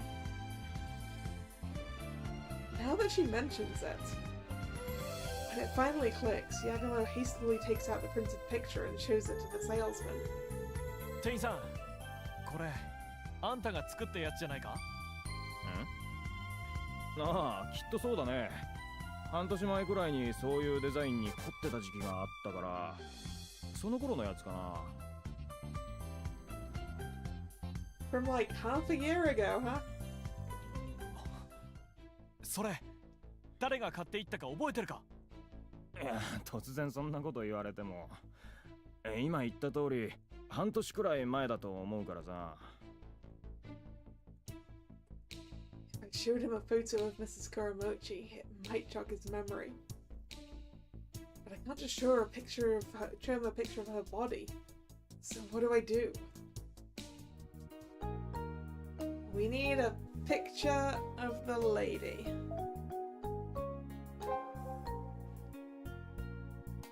I mean, I'm guessing she got it before she was locked up. Maybe we can find a photo of her to take a photo of.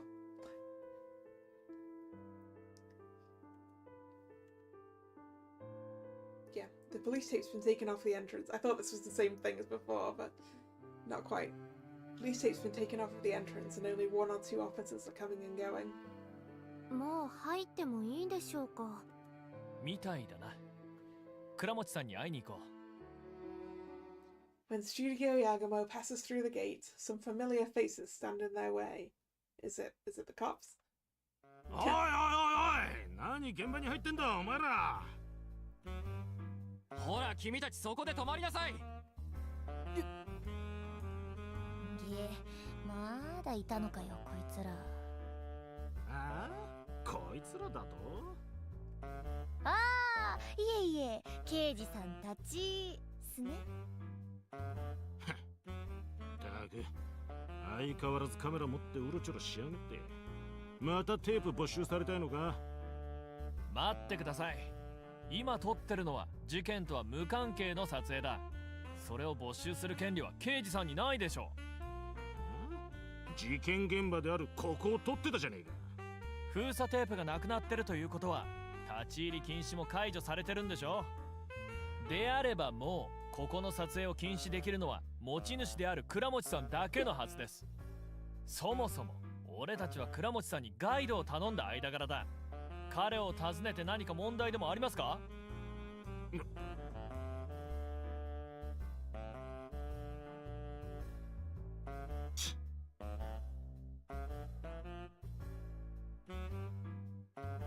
After staring down Yagumo, Misawa realizes he's got a point and gets out of the way.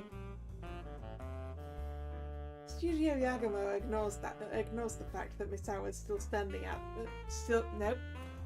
that Misawa is still glaring at them as they head to the entrance. But then Keishino calls out to them from behind. ちょっと待ちたまえ。まだ何か？ Yagumo turns around dubiously, but Keishino ignores him and steps up to Hitoha. Hitoha freezes in place fearfully at the detective's sudden approach. あ、私に何か。天方ひとはさんですよね。Is he a fan? はい。握手していただけますか？ Yep. は？以前グラビアで見て以来大ファンなのでありますぜひ。I see.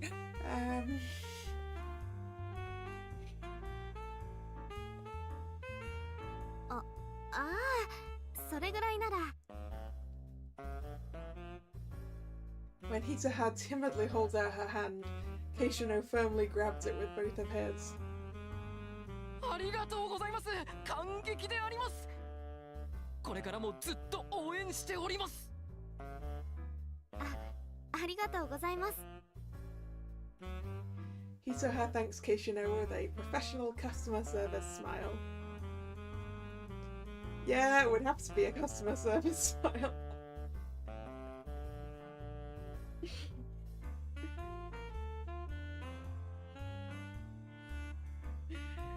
Once her hand is finally free, Hitoha heads to the entrance with the others. 捜査中に何考えてんだから。 Studio Yagumo hears Misawa shouting and Keishino whimpering behind them.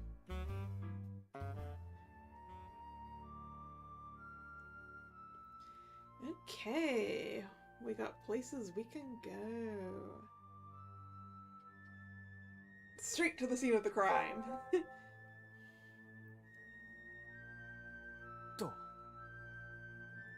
Leading the group, Yagumo takes a sudden turn, causing Magari to slam into his back.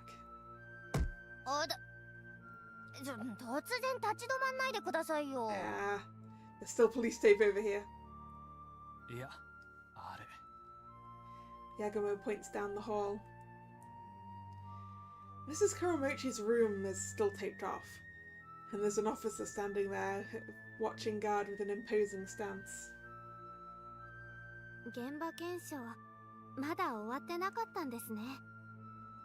広い範囲を最初は指定して、作業の進みに合わせながら範囲を縮小していくのが普通なんだ。一番重要な遺体発見現場だけはまだ捜査の必要ありと見てるんだろうな。Anyway, they cannot enter Mrs. Kuramochi's room as long as that officer is standing guard. Studio Yagumo draws back from the hall as the officer stares at them coldly. Alright, let's go to the reception room.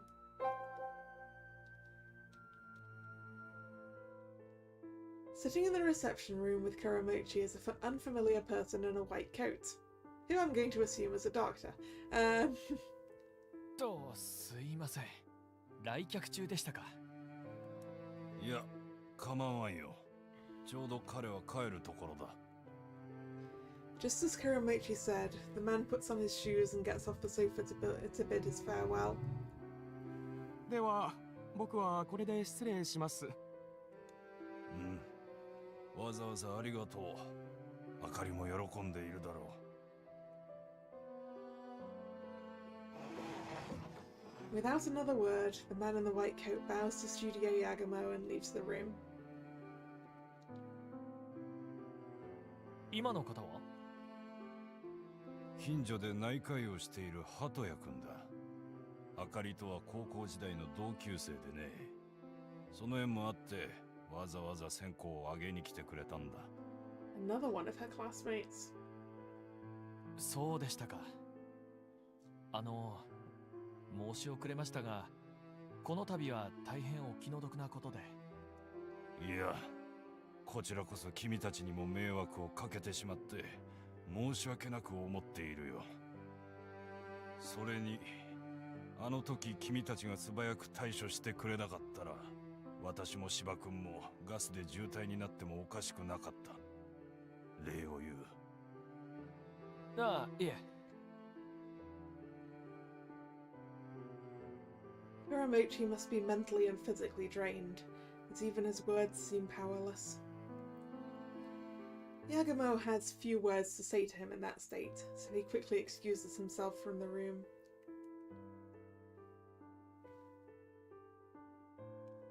Alright, the kitchen.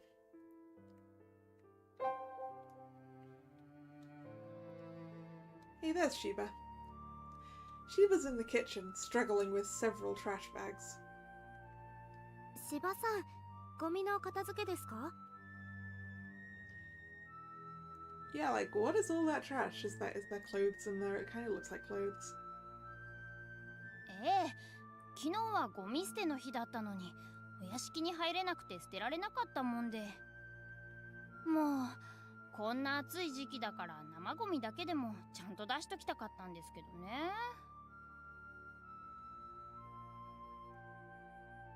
Due to the police blockade after the incident, the trash hasn't been taken out, it seems. Just as Shiva said, the odor of raw garbage is wafting around the kitchen. Gross. If you look closely, all the trash bags are open. Judging by the wrinkled plastic at the tops, it seems they were all tied and untied. Huh. これ、なんでわざわざ口開いてあるんすかね? Did the police go through the trash? あ、それそれ。もう聞いてくださいよ。ゴミ出しのために結んであったのを全部警察の人がほどいちゃってたんですよ。So much trash. Yeah, right? That's a kind of a ridiculous amount of trash. I mean, I guess I don't know how often the trash goes out here.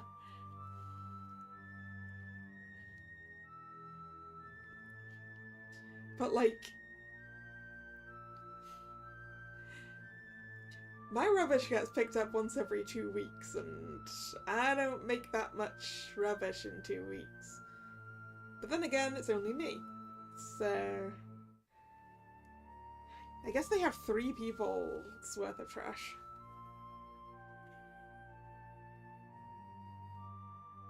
Still, it feels like a lot.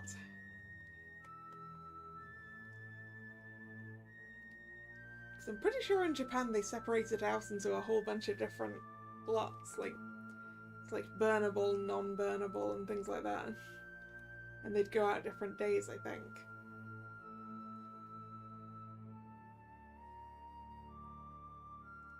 なる、捜査のためにゴミも調べたってことっすね。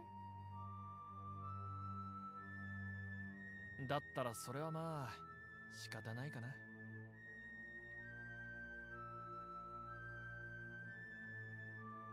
そうは言いますけど、この季節じゃ虫がたかっちゃうし、もう最悪ですよ。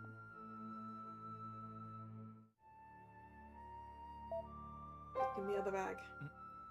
あれ? Yagumo notices something out of place in one of the trash bags. どうかしたんですか? いや、これ。Yagumo suddenly sticks his hand in the open trash bag and rummages around. Gross! You better wash your hands after that, mate. 何するんですか? Yagumo ignores the shocked woman as he continues to rummage through the trash. Eventually, he pulls out a small capsule. それは... It's a gacha capsule. That's the sort of thing you could shove a letter in and let float down the stream, right? カプセルトイのカプセルですよね。 And those don't go in the trash. You take them to the gacha place for them to recycle them. だと思う。そこの方にまだいくつかあるみたいだが、芝さん、これは？わかりませんけど、何度か奥様の部屋のゴミ箱片付けるときに見たことがあります。How would she get at gachas when she's not allowed out of the house? These are definitely being used to send messages. 夫人にそういう趣味があったのかな。最近のカプセルトイはよくできてるから、大人でも集める趣味の人がいるとは聞くが。But even adults collect them. Yep. I have a significant amount of gacha toys that I can see from where I'm sat. それっぽいものを奥様の部屋で見たことはありませんけどね。こういうのって中身はキャラクターのフィギュアなんかでしょ？ああ、大体はそんなもんのはずだけど。Yagamo recalls the sight of the room where he found Mrs. Kuramochi's body. Yeah, I don't think there were capsule toys there. There wasn't the slightest hint of such childish commodities to be found in that room. We know how we can get messages in, but getting messages out, yeah, that's a different question. It would be different if we weren't finding the capsules still here. Because if you put a piece of paper into a capsule, you could definitely fling it over a wall a lot better than just a piece of paper. But that would mean that they wouldn't be here, so...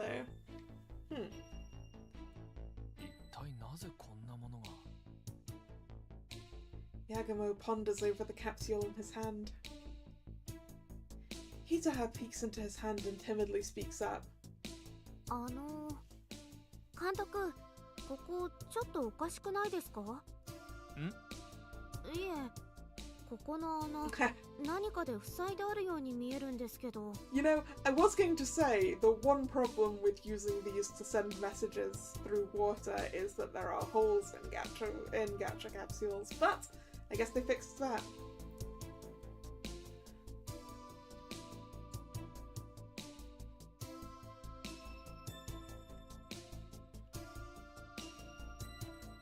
Yagamo looks at the parts of the capsule Hito has pointing at.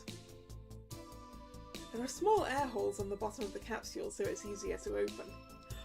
Wait, that's why they're there? Yeah, I guess it's so that it doesn't form a vacuum, right? But those holes are filled with a clear sealant. Yes! They've definitely been passing messages through the water!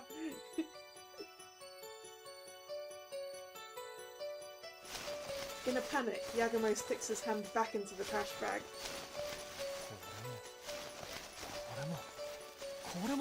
Why are there so many of them? ひとはちゃんの言う通り、全部の空気穴が塞がれてる。これは。How many messages does she receive in a week? As he rolls several capsules in his hands, Yagamo thinks to himself at a loss for words. Everyone around him can only look at the capsules, too baffled to come up with an answer.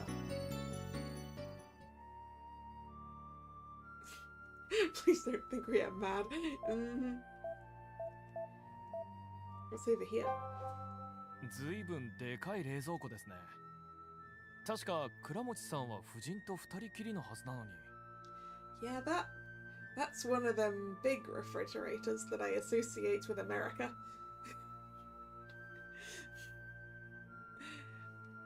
I don't know. No, actually, no. Maybe it's not an American fridge. I think those usually have, like, ice makers on them, right?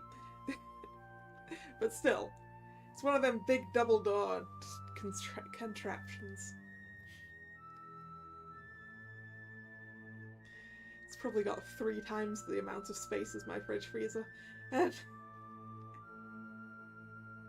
奥様があんまり買い物行かなくて済むように買いだめできるような大型のを買ったそうですよ。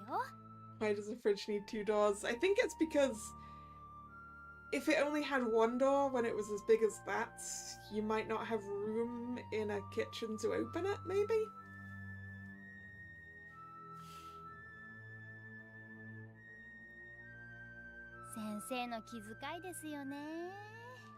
So she could stock up and reduce grocery trips, huh?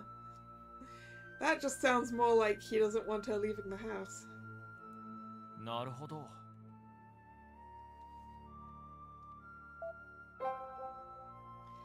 Shiba grumbles as she sorts through the garbage. はあ、本当にブルーですよ。こんな暑い盛りなのに、次に燃えるゴミ出せるのあさってだから、もう匂いがどうなっちゃうか。The next burnable trash day is the day after tomorrow. Wait, that means the burnable trash gets picked up more than once a week. Ooh. ああ、もう聞いただけでゾッとしますね。おまけに町指定の袋に移し直さないといけないし、ほんと警察の人に文句言いたいくらいです。はあ、おまけに We've seen that one. Can we do anything else about the fridge? She seems to think that Kuramochi bought his wife a large refrigerator out of love, but you could also see it as him being overbearing to reduce her opportunities to go outside. Or maybe I'm just reading too much into it.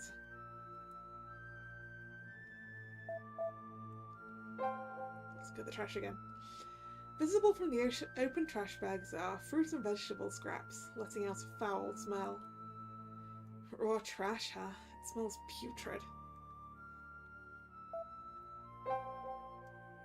Capsule toy capsules were in the trash can in Mrs. Kuramochi's room, huh? Can't see a rich woman having such a childish hobby. Feels like we may have seen everything in here, but let's just double check. Fridge. Nothing else. Trash. Nope. More trash. Also nope. Alright, so that's everything we can learn from the kitchen. Which I think that means it's everything we can learn from this house overall right now. How much did it cost to send all of those messages? Ah, you mean in terms of getting the capsules? I mean, some of them are like only 100 yen. Which at the moment is about 50p. You don't get many that are like only 100 yen. Some of, I guess, well, I suppose it depends on which ones you're buying, but like maybe 200 or 300 yen.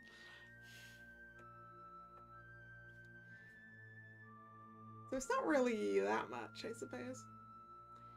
Right, we've gone to the shrines. We've gone to both the shrines when we've gone to the mansion. Let's go back to Yasuka Shrine, since that seems to be our central position to think. They look around, but see no sign of the enigma known as Nego 6. How does that guy keep showing up in front of us? He's only done it once, I think. I don't know what he wants, but he creeps me out. Yagumo tries thinking about the man, but decides his identity and motives shall remain a mystery.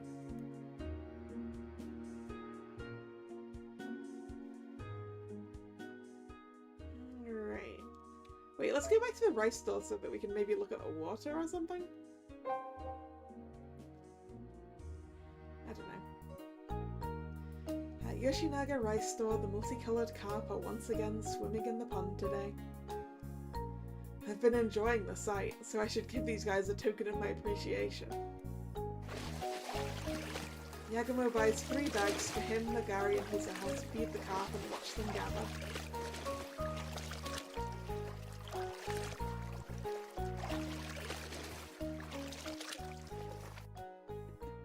Carp feeding noises.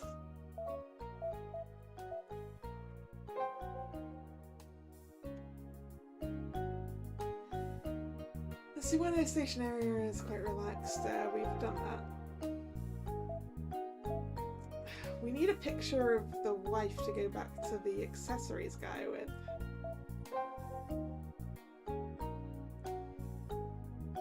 We didn't find one. Maybe there is somewhere that...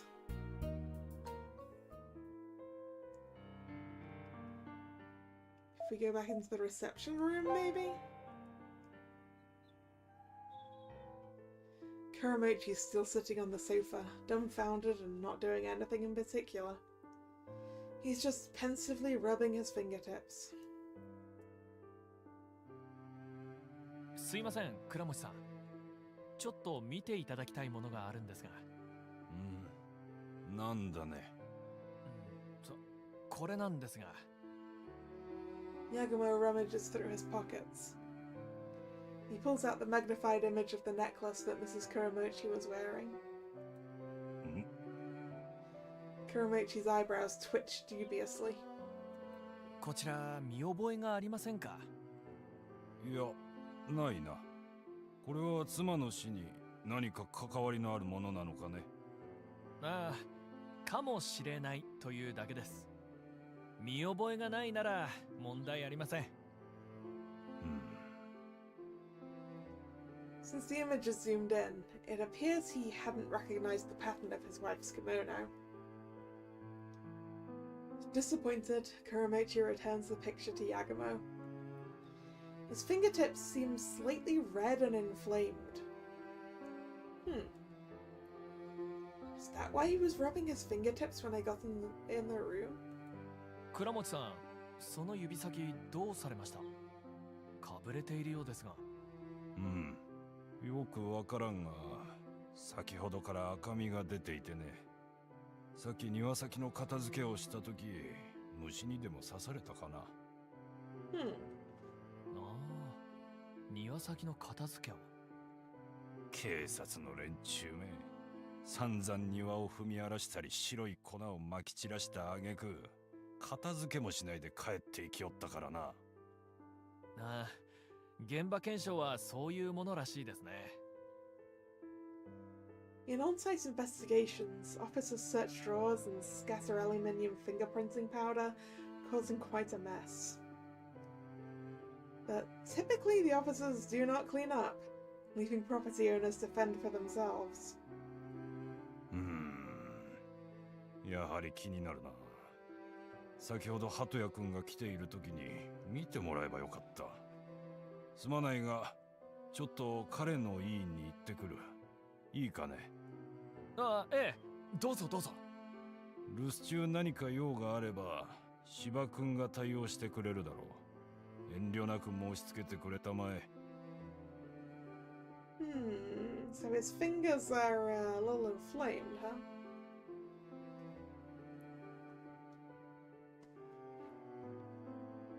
Wonder what he touched that did that. Maybe it was bleach.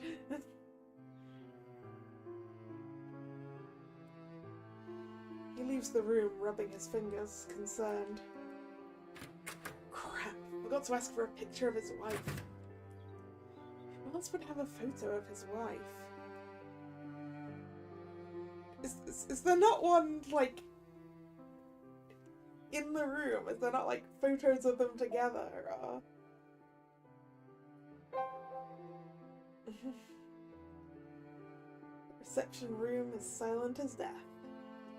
Just as Kuramochi said, Hataya seems to have gone back to his clinic. Well, if nobody's here, we should go somewhere else. Maybe Shiva has a picture? Seems unlikely, but... Shiva's still in the kitchen, catching her breath as she struggles with the trash bags. Oh right, maybe Shiva has a picture she took of Mrs. Kuramochi. With that in mind, Yagumo decides to ask. そういえば柴さん、夫人の生前の写真が必要なんだが、持ってないかな？それなら確か去年の誕生日に奥様と一緒に撮った写真がありますよ。お、それは助かる。それスマホの写真かな？ええ。それじゃあそっちに転送しましょうか。うん、そうしてもらえるとありがたいな。After a moment, Yagumo gets the notification that a photo was sent. Smiling in the photo is Shiba and Mrs. Kuramochi posing in front of a cake. ああ、誕生日って柴さんのだったんですか？ええ、奥様が覚えてくださってて、こうしてお祝いしてくれたんです。ほんと優しくてすごくよくしてくれて素敵な奥様でした。Shiba's eyes tear up. Tear up? No, tear up. Wrong pronunciation. Yagumo turns away and looks at the photo again. I never saw her when she was alive, but she certainly was beautiful. And she does indeed seem quite nice. In the back of his mind, Yagumo recalls the agony on her face when he found her body.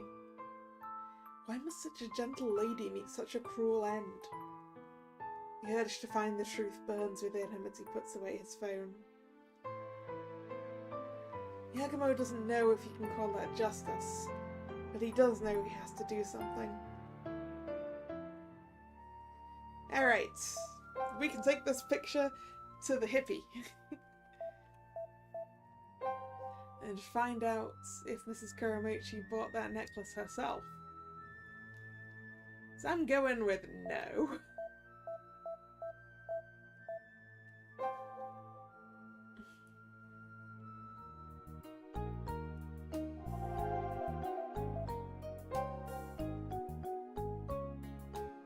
Tenさん、この写真ちょっと見てくれるか? Hey look, there's a cameraman on the side again. Yagumo shows the peddler a picture of Mrs. Kuramochi on his phone. さっきのアクセ買ったの、この人じゃないかと思うんだが。ああ、どうかな。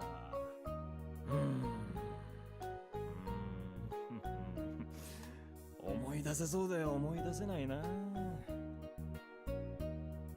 As the accessory peddler pretends to ponder, Yagumo clicks his tongue and turns to the girls. ひとちゃん、それにマガリも。俺が出すから好きなの買っていいよ。本当っすか？いいんですか？ Are we bribing this guy for information? いいよいいよ、好きなの選んでくれ。こりゃどうも。毎度あり。Yagumo gets right up in the smug accessory peddler's face. おい、古臭いベタベタの手に乗ってやったんだ。これで思い出すんだろうな。そりゃもちろん。何しろこういう店のお客さんとしちゃまず見ない和服姿の美人だったもんでよく覚えてるよ。その写真の人に間違いないよ、買ってったのは。Okay, she bought it herself. つうか買ってもらったのはって言うべきかな。Oh no, someone bought it for her. 買ってもらった？誰かと一緒だったのか？ああ、同じ年くらいの男が一緒だったね。手繋いだりしてたから、まあ彼しか旦那さんでしょ。Yeah, it looks more and more like she was cheating, huh? But then again, who can blame her? Given how her husband reacted to things, right? Around her age, so it wasn't Kuramochi, huh? So was it Seiya Ito? 相手の男の顔は？ああ、マスクしてたからよくわかんないな。真面目そうな感じだったけど。そっか。Wish we had a way of finding out who she was with. Only I had a picture of Seiya Ito. Well, I don't know how we're getting one of those. As soon as he looks at Kanade, inspiration flashes in Yagumo's mind. かなで。さっき鷲原八幡宮で会った伊藤聖也の兄、崎吉だったか。彼の絵、押さえてるな。Just gonna use his twin's picture, huh? できるだけ彼の顔が鮮明なシーン、ちょっと出してくれ。Kanade fiddles with the video camera until he finds an appropriate scene and hands it off. よし、店員さん、ちょっとこれ見てくれ。和服の女性と一緒にいた男性、この人に似てなかったか？どうかな。だいぶ雰囲気違うような気がするけど。The vibes are different. この人はその人物の双子の兄なんだ。だから髪型や雰囲気は違うだろうが、顔の作り自体はそっくりなはずなんだが。ああ、確かに髪型隠したら目鼻立ちはこれだな。口元はマスクしてたからわからないけど、目元のあたりとかまんまこんな感じの人だったよ。髪の色は染めてなかったし、雰囲気はもっとぐっと真面目そうな感じだったけどね。やっぱりそうか。So it appears that Mrs. Kuramochi and Seirito did indeed have a special relationship. And Mrs. Kuramochi was wearing the accessory Seirito bought her when she died. Meaning, probably that she was sort of... I'm guessing that she was probably, like, touching it and stuff. Well, either on purpose or by accident. But satisfied with this newfound evidence, Yagamo shakes the peddler's hand. ありがとう。いい情報だったよ。いいっていいって。品物買ってくれるんだから。というわけで、お嬢さん方2人分のお勘定。5800円ね。Ooh, that's a lot. 結構するな。領収書くれ。こんな露店で領収書って無茶言わんでほしいな。完全自腹かよ。Yagamo tearfully takes out his wallet. Incidentally, of the 5,800 yen total, Hitoha's was 600 yen and Megari's was 5,200 yen.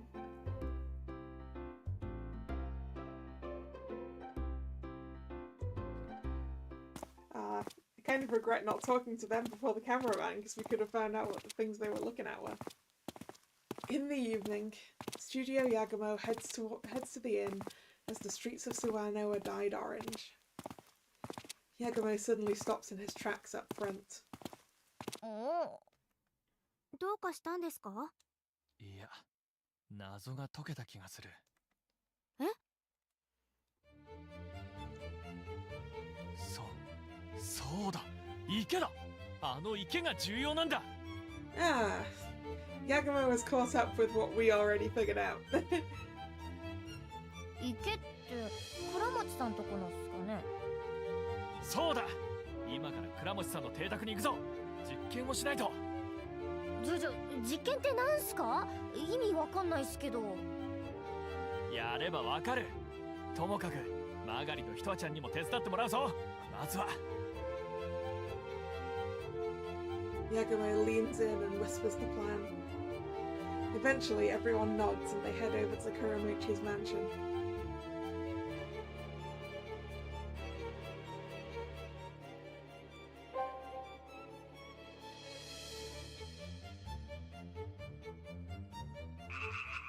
Nanda, またお前たちか。いつまでもうろちょろしやがって。Say the same thing about you two. まったく用がないんならとっとと立ち去りなさい。いや、用はあるんですよ。ただし、この庭の池にですが。Isawa raises his eyebrows dubiously. Yagamo simply grins before continuing. 三沢さん、あなた方警察もこの数日きっちり捜査をしてきたはずだ。こちらの夫人の死と伊藤誠也なる人物の自殺、何か関係があると予想しているんでしょうMisawa doesn't confirm Yagamo's question, but the lack of a denial is enough of a reaction to tell Yagamo that he's right. で、池に用があるってのはどういうことだ？何か重要な証拠物件でも沈んでるってのか？ No, it's very important that the evidence doesn't sink, Misawa. いや、沈んでるんじゃなくて浮いてくるんですよ。ああ？浮いてくる？そうです。ほら、ちょうど実験の準備ができたようだ。Yagumo points towards the gate. They look to see Magari and Hitoha approaching. マックス監督、今終わったとこです。指定の場所にバッチリ流してきたっすよ。よし、それほど時間はかからないはずだ。池で確認してみよう。はい。おーす。They move to the pond and stare at the surface. The two confused detectives follow behind. 1 minute. 2 minutes.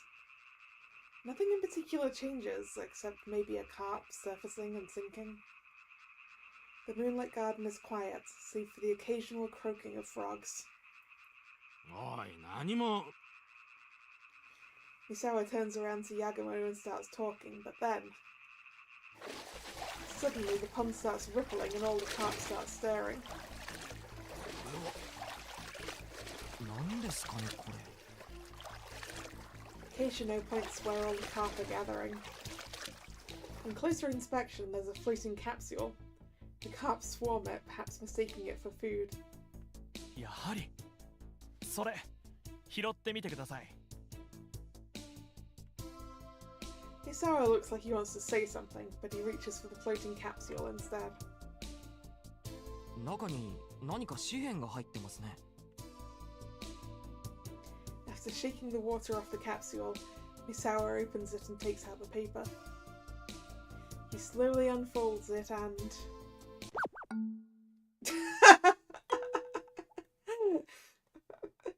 Made you look, dumbass.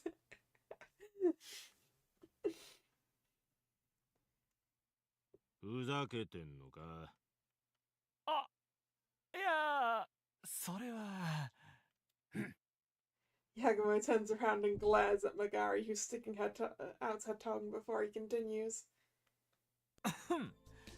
何が書かれていたかはともかくですね。これで実験は成功です。はあ？どういうことなんだ？津和野では湧き水を水路から引いて池を作っている家も多い。この池も同様で、外の水路のある特定の場所から流すことによって、こうして確実にカプセルを庭の池へと届けることができるんです。A certain point outside would be where it branches off of the main aqueduct then. そしてこのカプセルや紙片、これと似たものをお二人も回収された証拠物品として見ているのでは？あ、現場に落ちていた。そう、夫人の足元に落ちていた手紙、そして彼女の部屋のゴミとしてあったカプセルです。彼女は非常に束縛の強い倉持さんによってスマホの所有を禁じられ、そんな彼女と密かに連絡を取り合う方法としてこういう手段が取られていたわけです。この池に流れ着いたカプセルはこちらの排水路に設置された金属柵に引っかかり回収される。返事は反対側の金属柵を外して流すことで外の水路で受け取れるというわけです。So there is indeed an exit to the water as well.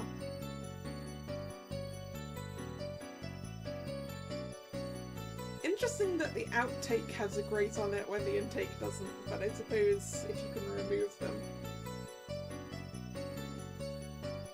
倉持さんは恋に興味がなく、もっぱら世話は夫人がしていたということですから、気づかれる心配もなかったということでしょう。なるほど。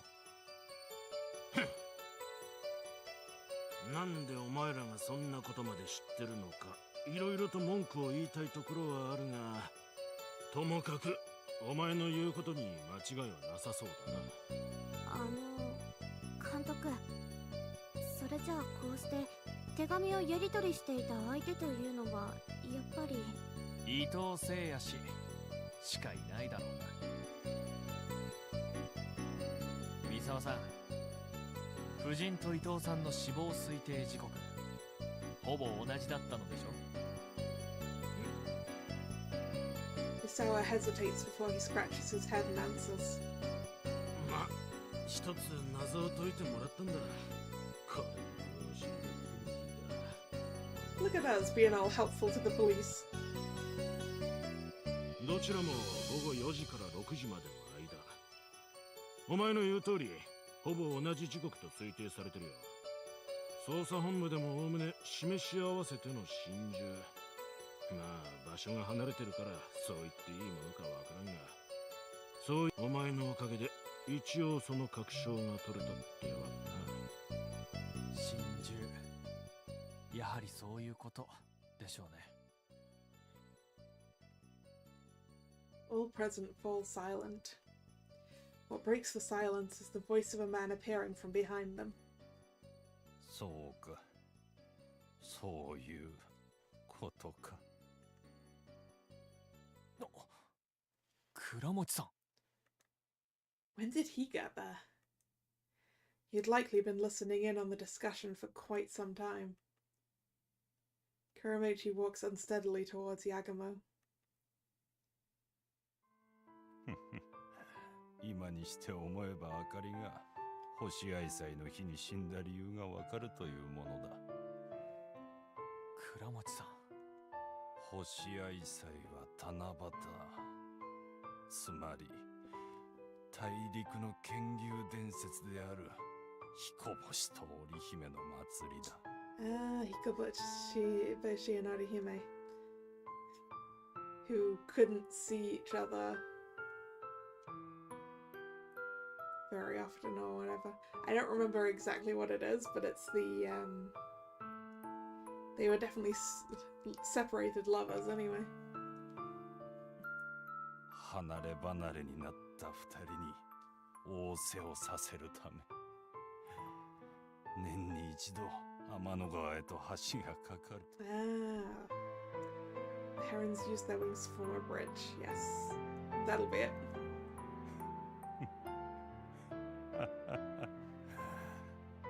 離れ離れの二人、それがあかりと伊藤聖也のやつだったと。星愛妻の日に示し合わせて二人で死ぬとは、よくもそこまで当てつけてくれたものじゃないか。私だってあかりを大事にしてきたのに。な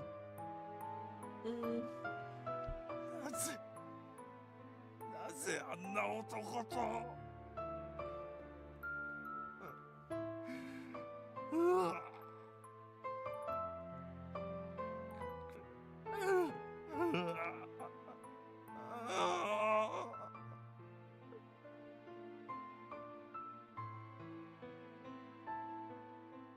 At the pond side, Kuramochi falls to his knees and cries out loud, forgetting everyone else. His lamenting figure is reflected upon the now still waters of the pond in the moonlight.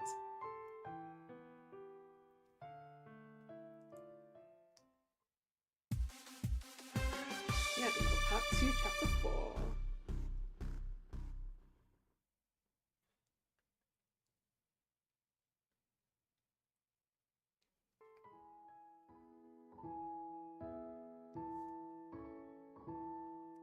Da da da da. No. Da da da da da da. No, I don't think it fits. Da da da da da da da da da da da. It's probably a ringtone or an alarm. A somewhat nostalgic sound can be faintly heard in a dream. Yagumo sits up as if pulled up by the sound. He looks around the room in a daze. He's in a clean Japanese-style room, completely unlike his normal room. Where am I? Right, we're staying at an inn in Suwano. After solving the letter mystery last night, they showed Kuramochi around and then fell asleep. 頭重いな、くそ。Yagumo scratches his head and looks out the window half asleep. He can still faintly hear the music from earlier. Is that? When he realizes what the music is, Yagumo takes off his yukata and picks up his clothes.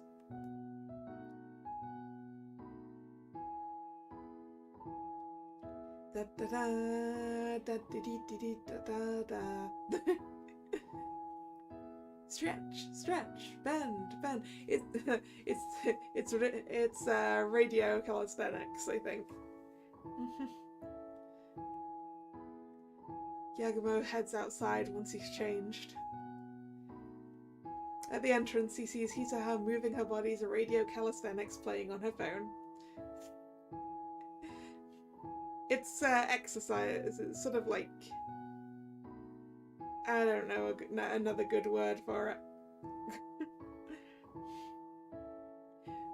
But like, it's a very Japanese thing.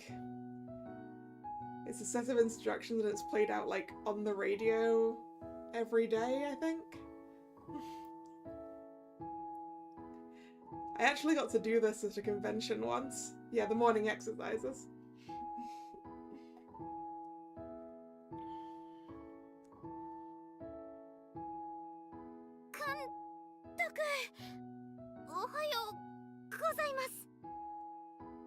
Hitaha greets Yagumo without missing a beat.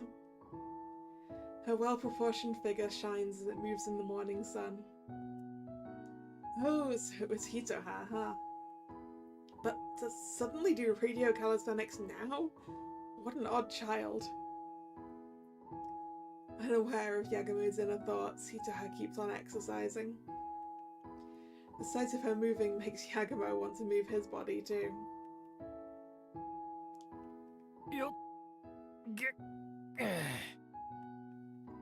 Yagumo gets next to Hitaha and starts exercising with her.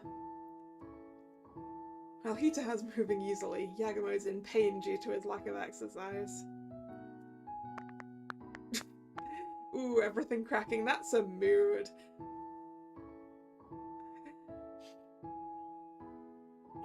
My joints are crying. As Yagumo's face twists in pain from his joints, Hitaha speaks up while continuing to exercise. 気になることがあるんですけど。気になることって？星愛妻の時間のことです。星愛妻がどうかしたの？刑事さんの言ってたことと違ってるって。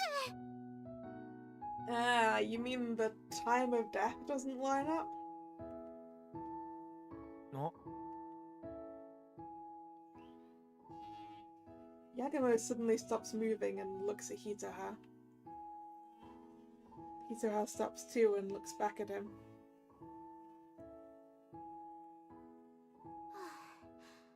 昨日、刑事さんが死亡推定時刻言ってましたよね。ああ、午後4時から6時の間だったかな。それ、なんか変じゃないですか？どういうこと？手紙にあったのは、星愛妻の八坂に奉納されるときにという文面でした。Yeah, we met up at Yasaka Shrine for that a lot earlier than that, right? Like 2 p.m.? 八坂神社に星愛妻の舞が奉納されるのは午後3時頃。3 p.m. 全然時間が違いますよね。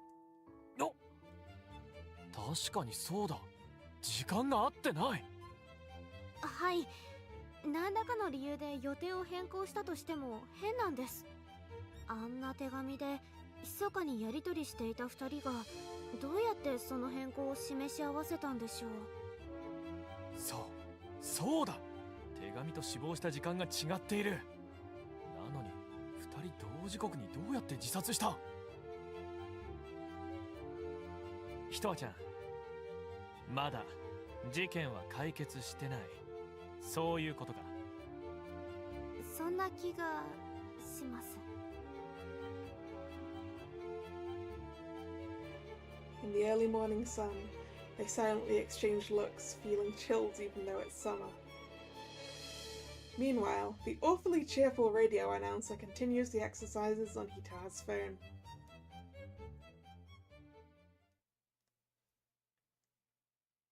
マジっすか？まだ事件が解決してないって。Magari exclaims in exasperation. After his discussion with Hitoha, Yagumo calls for a meeting in the inn room. まあ、というわけでだ。もう少しここで調査を続けるぞ。すまないが、皆も協力を頼む。はあ、もうここまで来たら止めませんけどね。自分も真相知りたいし。ただ監督、予定よりさらに滞在日数増えて、顎足代の方は大丈夫っすか？給料。大丈夫だ。なんとかする。We got our tapes back yet? I doubt it.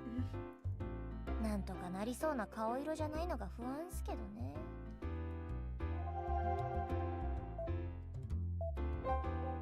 まあでもちょうどよかったっす。自分もちょっと気になるものを見つけたんで。気になるもの？それ何か手がかりになりそうなことですか？手がかりどころか真犯人そのものの可能性もあるっすよ。昨晩今までのシナハン映像を奏さんと確認してたらバッチリ映ってるのめっけたんです。何？すごい！ハイネさん、それって一体？それはごくり UFO っす。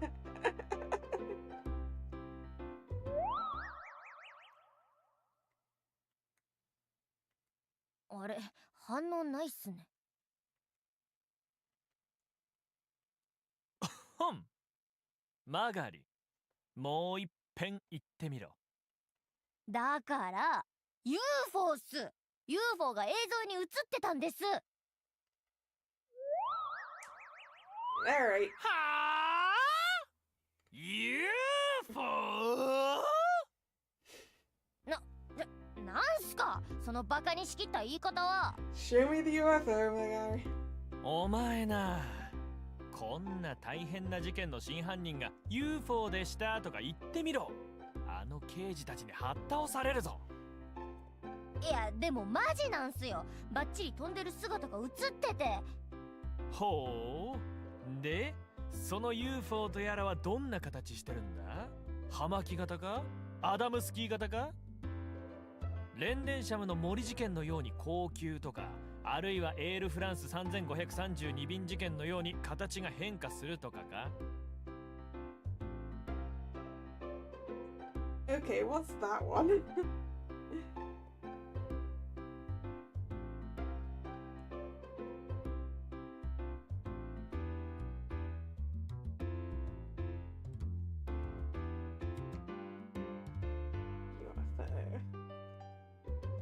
Yeah, apparently that was a thing.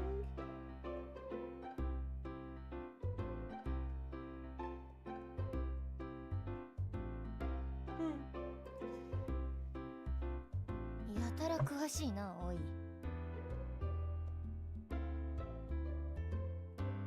つか、そういうんじゃなくて、ちっちゃい黒点みたいなのっすよ。遠すぎて拡大してもよく形がわかんなかったっす。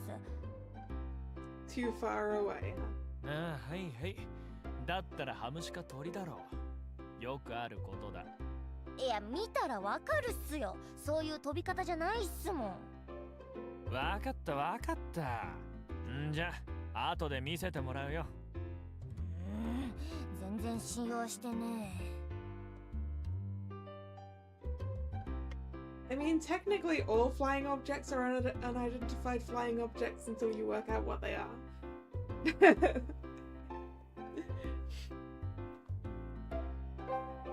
しかし、ひとあちゃん、手紙にあった時刻と死亡推定時刻の矛盾、よく気づいたな。そういうところ、ミステリー女優に向いてるんじゃないか？だったら嬉しいですけど、たまたまですよ。私、体を動かすと頭が回っていろいろひらめいたりするんです。おー、ラジオ体操してた時ってことか。Seems exercise makes her brain work. You sure it's not a speck of dust on the lens? It probably is, right? As he nods in agreement, Yagumo suddenly gets an idea in the back of his mind. A detective who gets epiphanies while exercising. That would be a perfect TV role for her. Nah, that's gonna give the wrong impression no matter how you slice it. どうかしたんですか？なあ、なんでもない、なんでもない。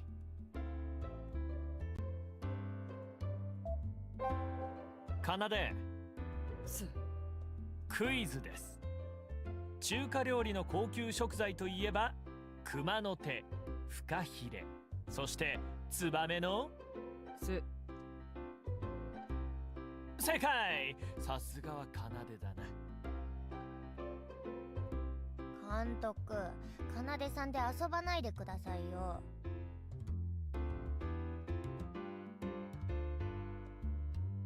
For their discussion, they grab their things and get up.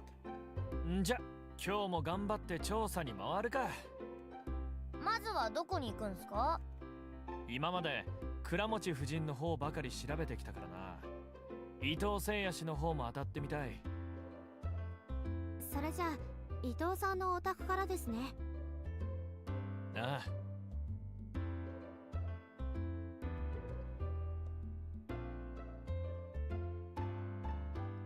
Okay, with his house then. That's the Tsuwano Streets marker.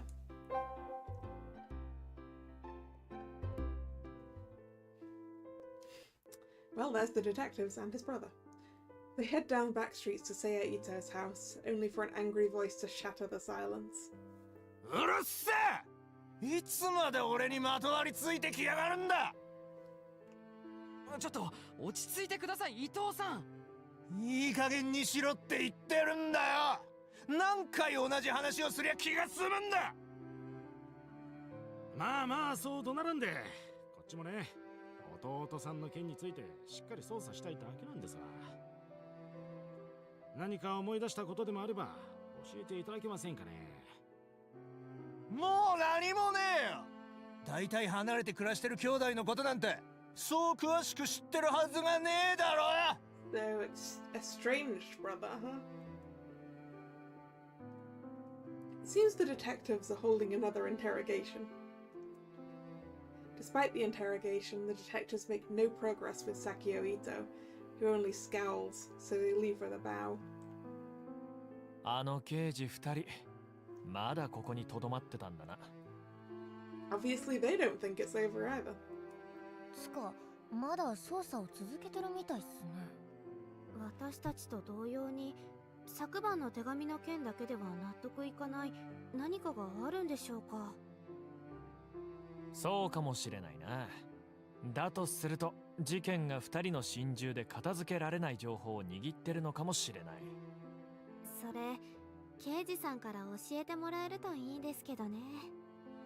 うん。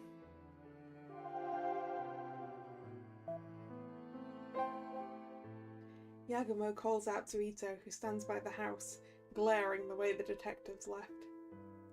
どうも、伊藤さん。ああ、あんたらか。何の用だ。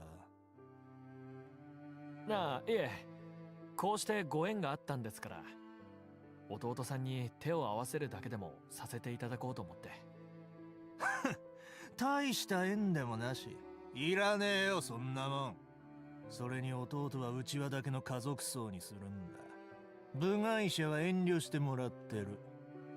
ああ、そうですか。確かに慌ただしいとこお邪魔してしまったみたいですみません。なんか刑事も来てたみたいで。Sakio Ito's eye twitches at Yagumo's words before he makes his irritated response. またお前ら盗み聞きしてたのか。すみませんね。どうもそういう巡り合わせのようで。まあいいけどな。あの刑事ども、まるで俺のことを犯人みたいに扱いやがって。弟に自殺された人間がなんでそんな扱いされるのか聞かせてほしいもんだ。まあ事情聴取は何度もあるのが普通ですから、あまり気にしなくていいと思いますよ。それでも不愉快なことには変わりねえよ。ああ、お気持ちはごもっともですね。Yagumo responds gently to Ito's open frustration with the detectives. sympathetic and convince others to talk. Since Marguerite's seen Yagumo in action many times, only she caught onto his tricks. Can we talk to him again? Pasta. そうだ。鳩屋さんはこちらに来られましたか？ああ？鳩屋？ねえ、昨日倉持さんのお宅でお会いしたんですが、こちらで開業医をされている方で、倉持あかりさんの高校時代の同級生だったとか。Did the doctor do it? ということは、あなたや聖夜さんとも同級生のはずですから、こちらにも手を合わせに来られたんじゃないですか？ああ、あの鳩屋か。当時はみんなからポッポって言われてたっけ？ So you didn't get along, huh? こっちには来てねえな。俺がいない時に来てたのかもしれねえが。ああ、まだお会いになってないんですね。あいつはあかりに惚れてたからな。そういう理由もあってあちらには手を合わせに行ったんだろ。Yeah, it seems like he has a motive.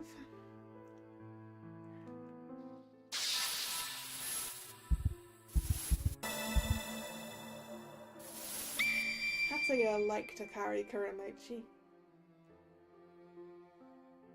惚れてたというのは最近の話ですか？まさか高校時代の話だ。まああかりはクラスでも目立つ美形だったから、そんなやついくらでもいたけどな。ああ、なるほど。もっともそういう相手はいつまで経っても気になるもんだ。他人のもんになった今でも惚れてたかもしれねえぜ。ああ。I could see that happening. Crushes you've never had a chance to date can haunt you. Anything else we can get out of this guy? ちなみにですが、高校時代かりさんに対しては。ああ？別に何にもねえけど。クラスでも目立つ存在であった彼女に興味もなかったんですか？頭良くて逆しらぶってる女は好みじゃねえからな。なるほど。Considering this guy's personality, I guess that's no surprise. Anything else? ちなみにです。クラスで頭よ。なるほど。Right. Exit. Yagumo speaks at a distance from Ito's house, where he already knows Sakio can't hear. さっきの話、どう思う？さっきのって刑事に疑われてるってやつですか？なあ、もっとも一般的な捜査でしかなくても、何度も事情聴取に来られると自分が疑われてるんじゃないかと疑心暗鬼になる人はいるだろうから、彼の思い過ごしということもありえるけどな。どうすかね。顔のそっくりな双子ってミステリーじゃ入れ替わりトリックなんかでおなじみっすからね。そのあたりで警察も何か疑ってるのかも。確かにそういうのよく見ますね。うん。例えば死んだのは実は兄の方で弟の聖夜さんが犯人とか。そういうのはだいたい頭部が切断されたりしてるもんだ。今回はただの首吊り自殺だから、歯型の紹介とかでわかるだろう。ああ、まあそうっすね。それじゃあ入れ替わったふりして実は入れ替わってなくて、死んだのはやっぱり弟の聖夜さんとか。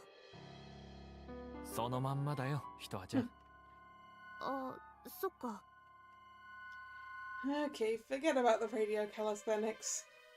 This girl's a real airhead. Over their 3 days together, Yagumo's mental image of Hitoha has been slowly overwritten. As Yagumo ponders, Hitoha suddenly claps her hands and speaks up. 実は倉持夫人と不倫をしていたのは兄の咲代さんの方だったとか。ほう。夫人が好意を抱いたのは聖夜さんの方だったんですけど、こっそり入れ替わった咲代さんが弟さんのふりをして付き合ってしまっていたとかどうでしょう。Technically possible? 夫人は弟さんと思い込んで付き合っていたんですけど、ある日入れ替わっていたことに気づいてしまって。うわ、何それ、怖っ。ひとはちゃんの想像怖すぎなんですけど。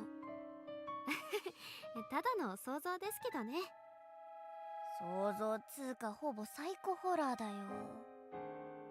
確かに怖い想像だが、もしそれがあり得たとしたら、この事件の人間関係ががぜん複雑になる。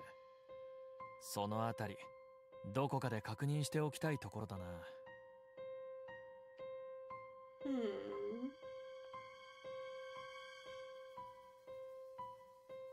Suspicious. I need some more water. I will be back.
Right, what do we need to check?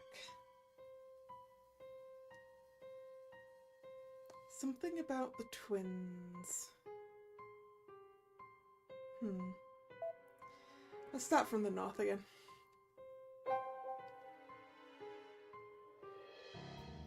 監督、ここに何の用があるんすか？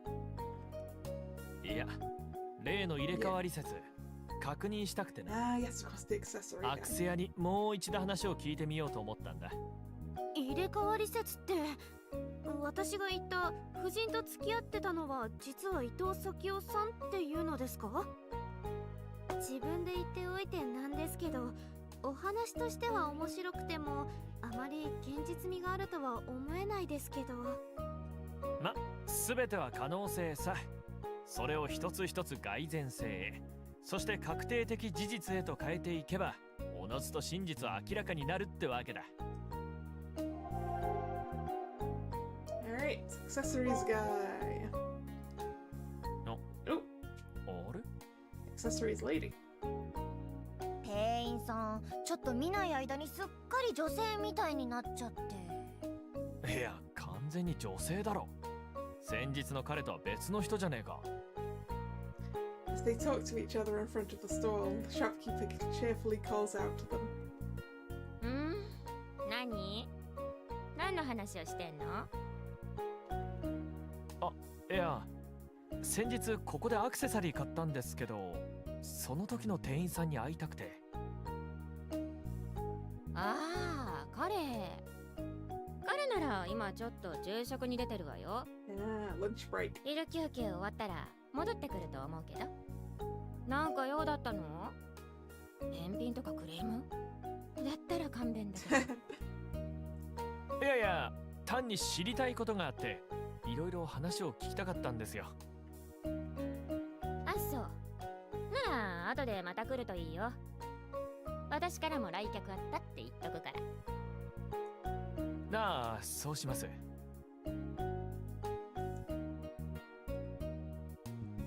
Well, we'll have to come back here later then. We might as well look around the rest of the town again. What? Rice stop, rice stop. There we go.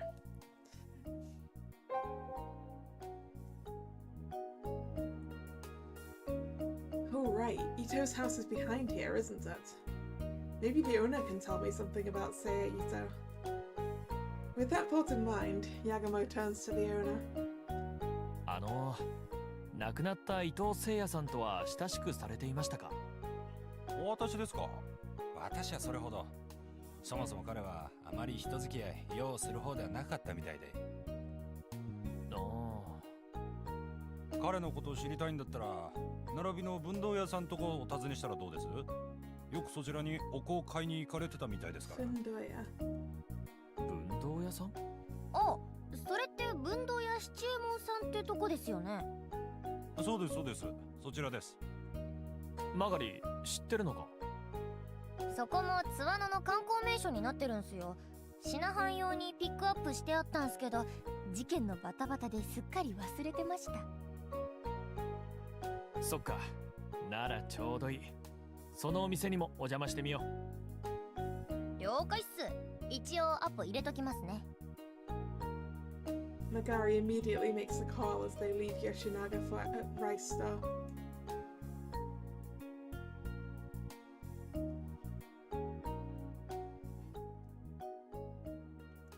Well, so that's where we need to go, in which case I want to look at the other places first.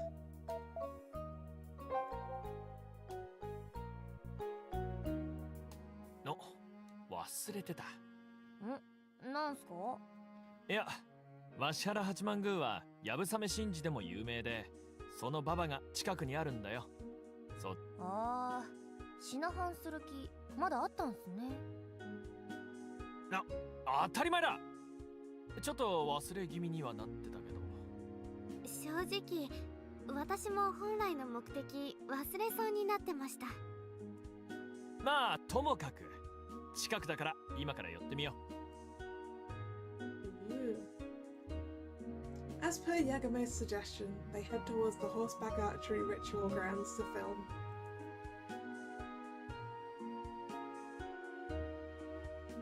Aw, we don't get to see it, boo. Inari Shrine?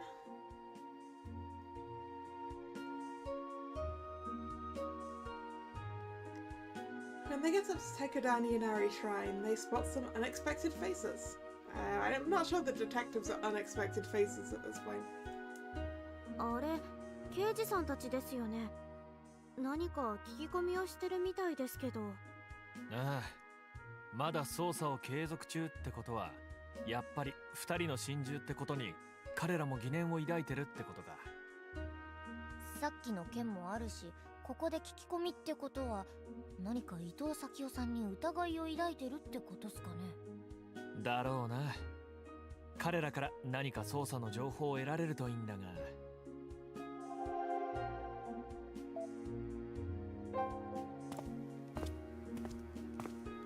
刑事さん、聞き込み中ですか？ああ、なんだまた君たちか。小さな町ですからよく会いますね。それよりまだ捜査を続けてるみたいですけど、やっぱり例の事件に何か不審な点でも。それは捜査上の機密だ。一般人に答える義務はねえよ。ひどいな。昨晩は一つ謎を解いてみせたじゃないですか。我々は協力者ですよ。だからってホイホイこちらの捜査情報を教えるわけにはいかねえの。ほら、言った。 Doesn't seem like they're willing to talk. The detectives shoo Yagumo away like a dog.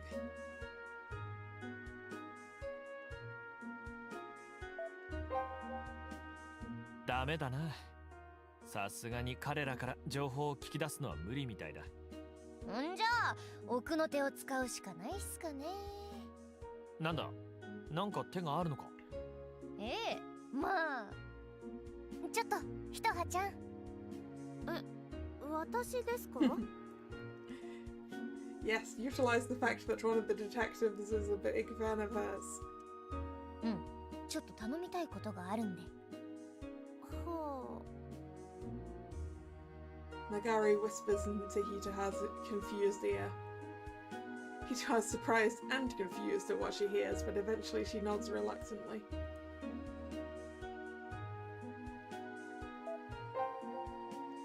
Stumped, Hitaha falls silent. What the hell did Magari tell Hitaha?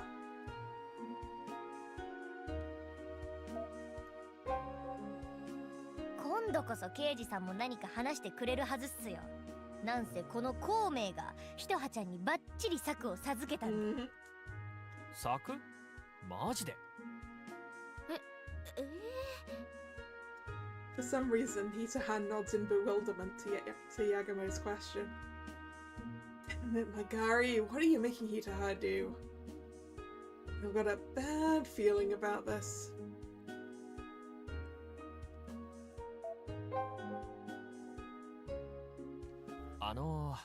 Keiji-san. Yagumo calls out to the detectives once again. But this time he brings Hitaha with him. しつこいな、おい。何も話せねえって言ってんだろ。あんまり邪魔すると公務執行妨害でしょっぴくぞ。いや、そうは言いますが、捜査がまだ続いているってことは我々もまだ容疑者ということですよね。それじゃ安心して品班続けられませんよ。Oh yeah, Drag, you see, we will use any method possible. Whether it's emotional blackmail or look, cute girl. 知るかよ。捜査中ってのはそういうもんだ。その通り。それは市民の協力義務として我慢してもらわないと。でもやっぱり不安です。ひとはさん。Hitaha murmurs anxiously as her eyes tear up. As a big fan of hers, Keishino starts stammering. 刑事さんたちに私も疑われてるって思うと不安で、夜も眠れなくて。いや、ひとはさんは大丈夫ですよ。自分は容疑者とは思っておりません。でもまだ捜査をしているというのは何か疑いが私たちにもかかっているんでしょ？いや、ひとはさんに疑いなんてそんな。ただ行政解剖の結果、倉持夫人の遺体から睡眠薬が検出されまして、それで出所を調べているわけでして。Not the sleeping pills again.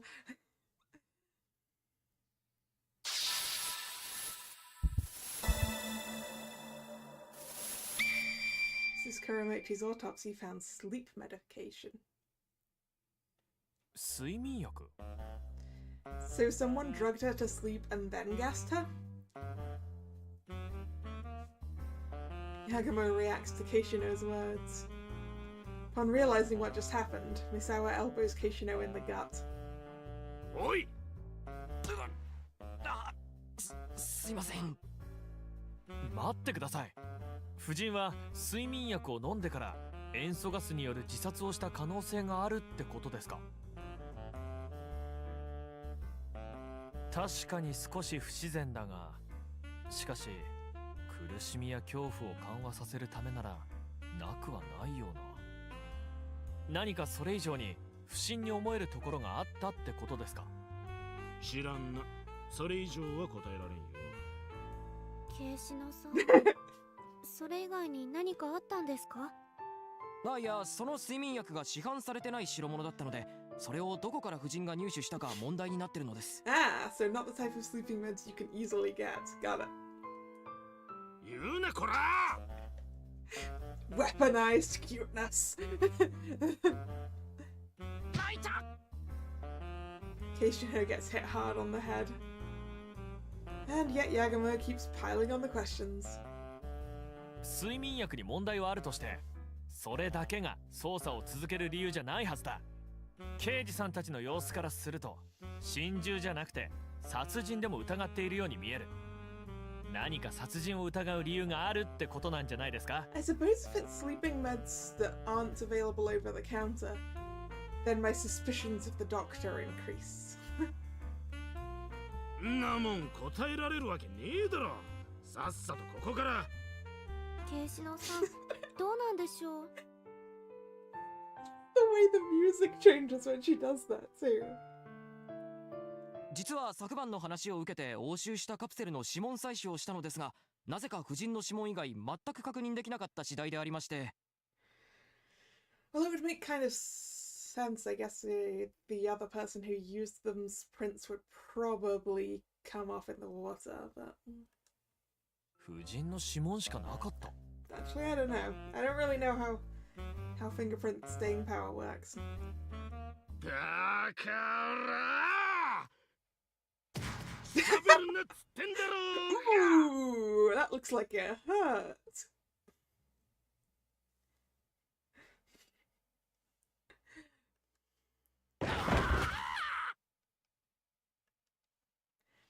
The furious Detective Misawa's spin kick sends Detective Keishino flying back. Could have also been gloves. Gloves are always the go-to for not leaving fingerprints on things, I suppose. Studio Yagamo quickly retreats, leaving the two detectives to sort out their rage. Yeah, I don't want to be spin kicked in the neck by a detective either. They make it halfway across the Torii corridor and stop when they know the detectives aren't looking. うまくいったね、ひとはちゃん。それは良かったですけど、ちょっとケイシノさんがかわいそうです。まあまあ、おかげで貴重な情報が手に入ったんだから、やってもらった甲斐があったよ。マガリもナイスアイデアだった。さすが俺の下でいろいろ汚れ仕事やってもらってるだけあって悪知恵が回るな。まあざっとこんなもんすよ。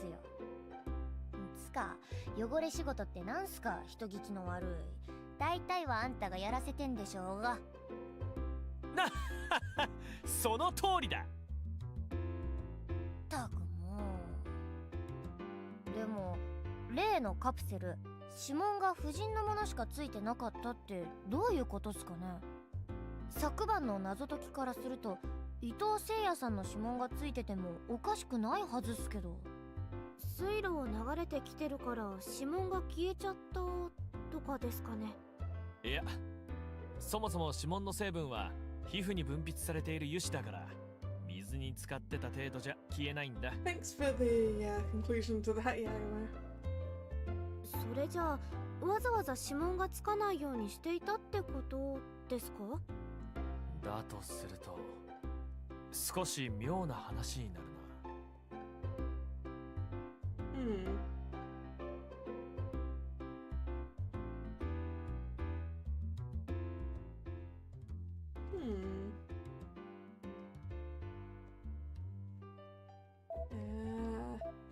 Shrine number 3. Tokima's at Yasaka Shrine. He's slowly moving around the main building, perhaps shooting footage with his camera. トキマさん、今日はカメラマン役ですか？ええ、ほら、一緒に来てたライターの伊藤君がちょっとね、弟さんの事後処理もしなきゃだから、一応今日は私がカメラマン代わりってわけです。ああ、普段は伊藤さんが？うん、彼はなかなかそっちの腕も良くてね。ほら。Yukimo rummages through his shoulder bag. Eventually, he pulls out a magazine. これ、先月号の記事なんですけどね。He opens up to a certain page and shows it to Studio Yagumo. ライター名のところに伊藤咲代さんの名前があるっすね。これ先月取り上げた吉備裏伝説巡りの記事なんだけど、ここの記事と写真全部彼の手によるものなんですよ。この木の城の写真なんかダイナミックな構図でよく撮れてるでしょ。確かに。どうすか、奏さんから見て。いいっすね。Kanade gives Magari a deep nod in agreement. Though he uses a different medium as a cameraman, Kanade can vouch for Sakio Ito's skill. He's got a few people problems, but with this skill I can see why he's valued as a writer.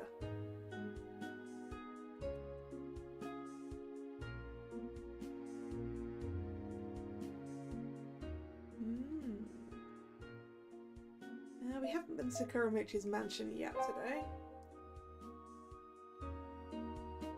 おっと。ああ、失礼。Ah, the doctor. As Yagumo enters Kuramochi's mansion, he nearly runs into Hatiya on his way out. あれ、あなたたちは昨日の。どうも、ヤグモ映像のヤグモです。倉持さんとは仕事で関わりがありまして。ああ、そうですか。では倉持さんを訪ねて。ねえ、中におられますか？おられるけど、残念ながら体調が悪いってお休み中でしたよ。He's resting as he feels unwell. Well, that's what happened to his wife. 僕も薬を届けに来たんですが、お会いできなかったので、柴さんという女性に預けてきたところです。そうですか。薬というのはもしかして倉持さんの指の発疹の？ええ、昨日は原因がわからなかったけど、さっきようやく原因がわかったんで処方薬をね。原因って虫に刺されたんじゃなかったんですか？ああ、虫じゃなくてアレルギーでした。ほう。何のアレルギーです？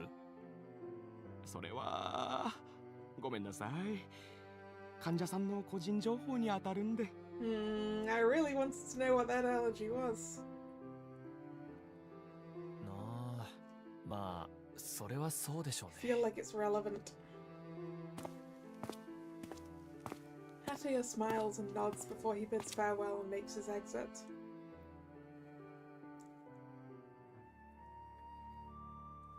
Is he just like allergic to the fingerprinting powder or something? That could be it. Ah, Shiba-san. Shiva's feeding the carp in Kuramochi's garden. 恋の餌やりは柴さんの仕事になったんすね。ええ、先生はそもそも恋に興味がないですし、今まで餌をやっていた奥様が亡くなってからは私がやってます。ああ。Everyone falls awkwardly silent. But then Shiba decides to speak up. 町の噂聞きました？噂？いえ、特に何も聞いてないですけど。ねえ、監督。何か聞いたっけかな？昨日あたりから町の人たち何人もから聞いてる噂があって、すごく気になってるんですけど。それ、どんな噂でしょう？言いますけど、笑わないでくださいね。え？ほう。大丈夫、笑ったりなんてしないっすよ。なら言いますけど、実は太鼓谷稲荷に狐火が現れたんです。 A will-o-wisp, huh? Oh, that's relevant? That's relevant. So says the synesthesia. Eh? A will-o-wisp is a, basically a floating fire sort of thing. The word they actually used in the Japanese was kitsunebi, so kitsune fire. It's like a little it's an orb. If we're going into sort of ghost hunting terminology, it's an orb. But like one that you can see by yourself. It doesn't just show up on camera or whatever. You get them quite a lot in swamps, apparently, because of the gases. That about sums up what I know about will-o-wisps. 狐火？それは興味深い。本物ならぜひカメラに収めたいところだが、それいつの話です？それが奥様の亡くなった晩らしくて。 Spirit orb in the shape of fire. Yeah, blue is sort of the normal color, I think. Sort of a blue or white, I feel like. I could be wrong. 深夜、太鼓谷稲荷の千本鳥居のあたり、あのあたり夜は真っ暗なんですけど、そこにチラチラっと狐火が光ってたとか。 In the Torii corridor. 10分ほどその狐火がチラチラと千本鳥居の中腹あたりを揺らめいて、それっきり消えてしまったそうなんです。Not sure will-o-wisps usually flash. That sounds like someone sending a message in Morse code with a flashlight. Yagumo tries to mentally visualize Shiba's words. Ah, okay, that's yellow. so never mind, maybe it's not blue. Underneath a pitch-black sky lies Suwano Castle's mountain, like a giant lump of coal. The Torii corridor transforms into a staircase from the spirit world. A ghostly light rising up from below. It feels too real to be a dream, as if it's the living history and folklore of Suwano. うわ、怖っ。想像したらめっちゃ怖い光景っすよ、それ。 You could communicate to just about any house in this town from up there. それに奥様の亡くなった晩だったこともあって、奥様の魂がお稲荷様に連れられていったんじゃないかなんていう人もいて。さらに怖っ。監督、やばいっすよここ。UFO は出るわ、狐火は出るわ。オカルト大集合っすよ。I mean, are you sure your UFO wasn't a will-o-wisp, Magari? I mean, I guess you probably can be sure because it was in the light rather than in the dark. UFO はともかく、それ見間違いとか錯覚とかではないんですね。多分何人もの方が見たって言ってますから。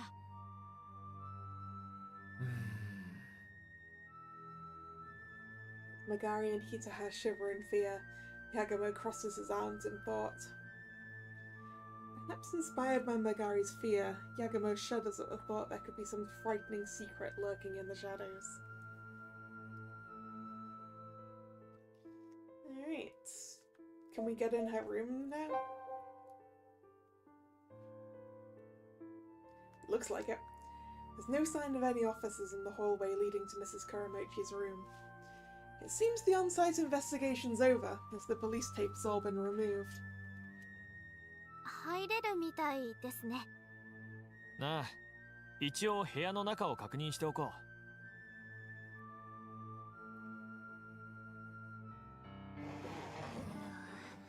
こりゃひどいありさまっすね。掃除大変っすよ。 There's that fingerprinting powder all over the carpet. You know,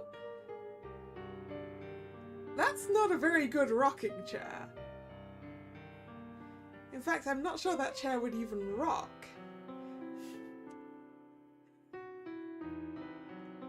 Rocking chairs usually have curved beams at the bottom. The room's littered with tape marking off evidence and aluminium fingerprinting powder. ほんと、事件現場なんてなるもんじゃないっすね。まあな、捜査のためだから仕方ないが、とにかく部屋の中ちょっと調べてみよう。まだ片付けを何もしてない状態だし、警察も現場保存のために遺体発見時と変わらない状態にしてあるはずだ。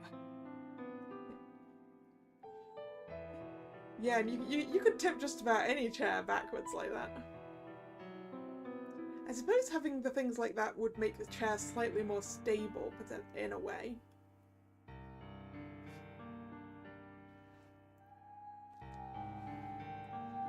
But definitely not a rocking chair.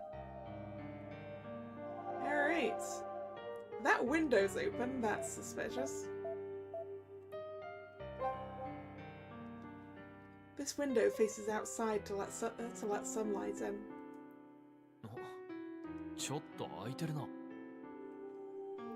Indeed, the window's been opened at a slight angle, so there's a small gap at the top. おかしいっすね。塩素ガスで自殺するんだったら、こういう隙間も密閉しておくと思うんすけど。Yeah? No, wait, didn't we open the windows to let the gas out? まあ、塩素ガスというのは下に溜まりやすい性質を持っているし、この程度の隙間なら換気にもならないとは思うけどな。しかし。If you're that set on suicide, you'd at least be thorough enough to close it, right?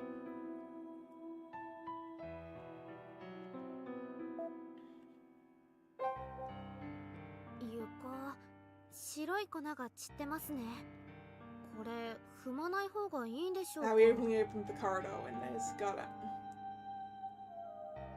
I guess the corridor windows are a lot larger. That is a very small window for, like, a room. いや、もうとっくに指紋採取も終わってるんだし、踏んでも問題ないと思うよ。ああ。Itoha nods, but still does her best to avoid stepping on powder as she walks around the room.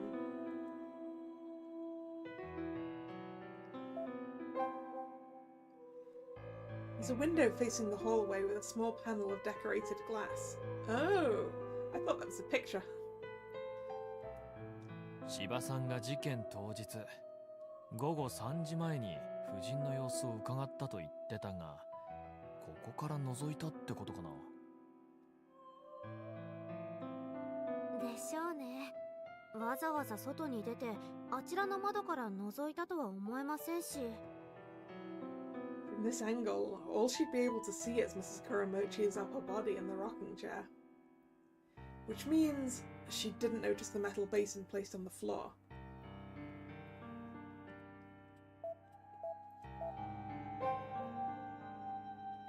Just to be sure, Yagumo carefully examines where Mrs. Kuramochi sat. Was there a poisoned needle on her seat, or some sort of trick like that? He stares at the seat and the back of the chair, but there's no evident tampering.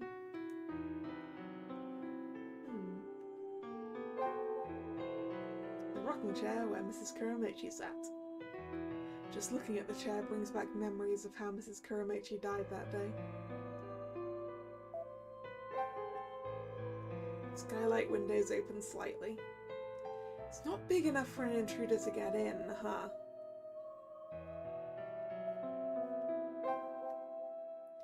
This window faces the hallway. This window's completely fixed in place. It doesn't look like it slides open or anything. Let's just check the floor one more time. Other than the aluminium powder on the floor left by the police, there's no visible difference. The police took the paper, so other than that, there's nothing overtly suspicious here.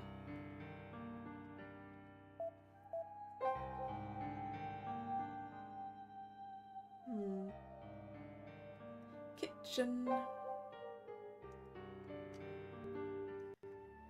There's nobody in the kitchen, just the result of Sheba's fruitless struggle against the trash. Is it gonna be like this until trash day? I feel anxious thinking about this trash being left out in the seasonal heat. There's a putrid smell spreading already, causing Kagamo to run away from the kitchen.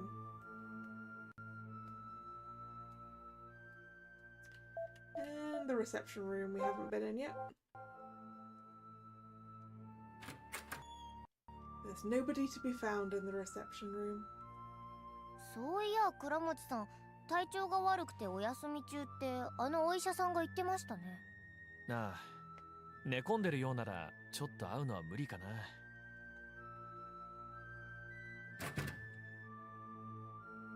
Yagamo gently closes the door. Alright, that's everything in the mansion for now, I think.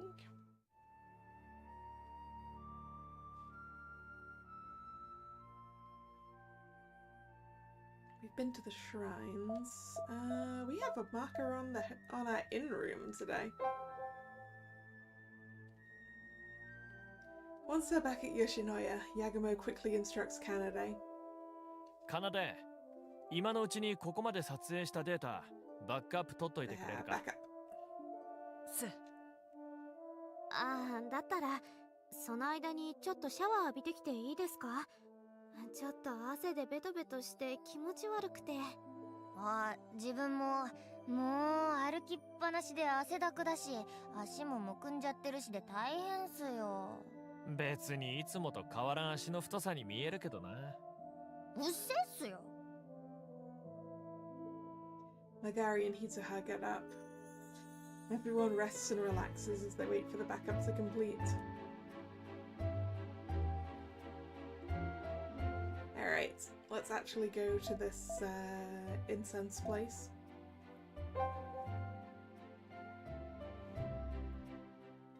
Oh. いいお家っすね。As Studio Yagamo arrives to their appointment, a well-mannered couple greets them. Once inside the tatami room, the visitors stare in wonder at the historic atmosphere. この家は嘉永6年に建てられたもので、それ以来大事に暮らしてきたもんなんですよ。1853, huh? Old house.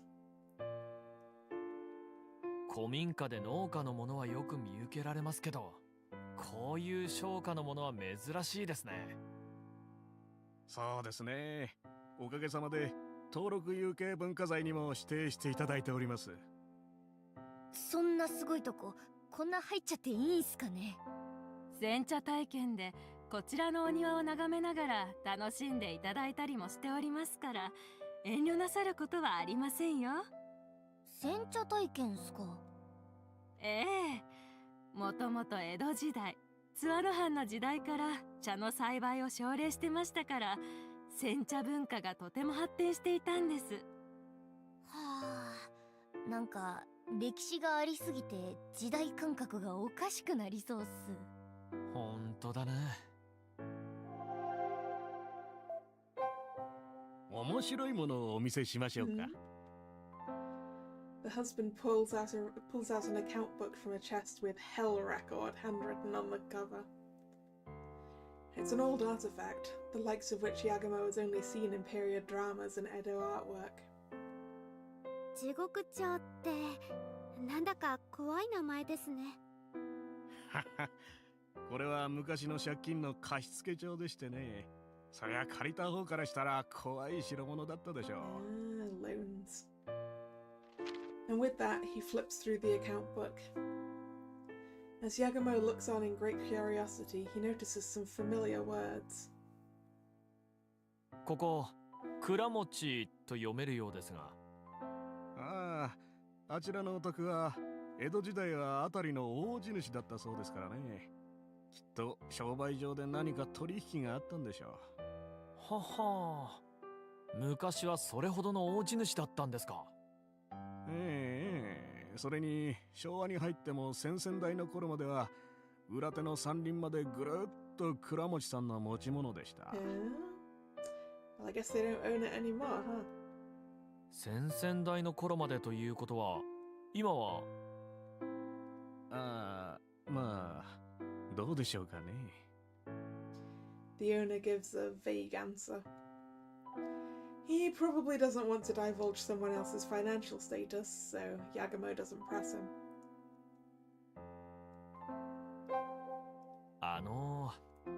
ご主人にちょっとお伺いしたいことがあるのですが。はあ、なんでしょう。実は先日亡くなった伊藤聖也さんのことなんです。ああ。He was a suicide victim in a small town. It's only natural the whole town would know. When his name comes up, pity fills the couple's faces. 本当にね。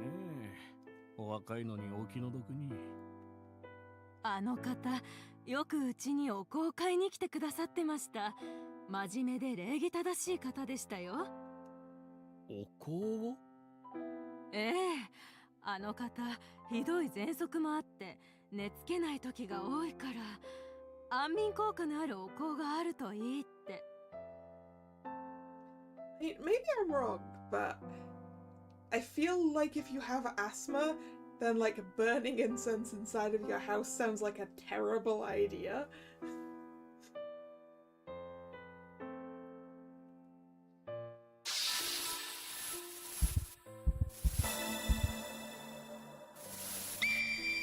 Seiya bought sleep incense for his severe asthma.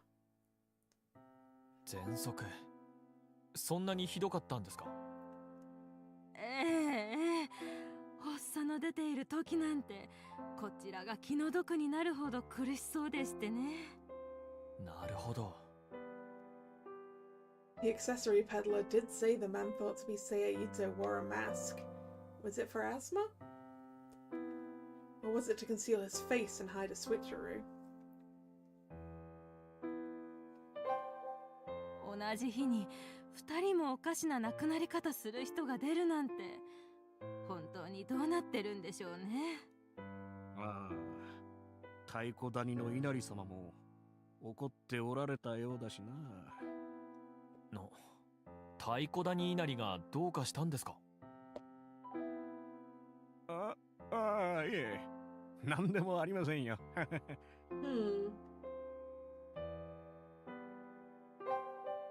同じ日に。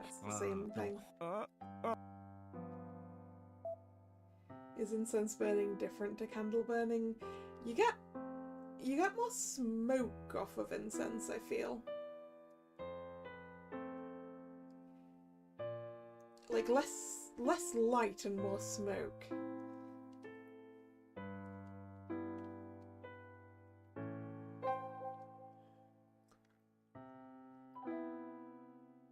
Okay. I feel we should go up to the Inari Shrine now. See if there's any evidence from that will-o-wisp. The detectives aren't at the shrine grounds. They must be investigating elsewhere.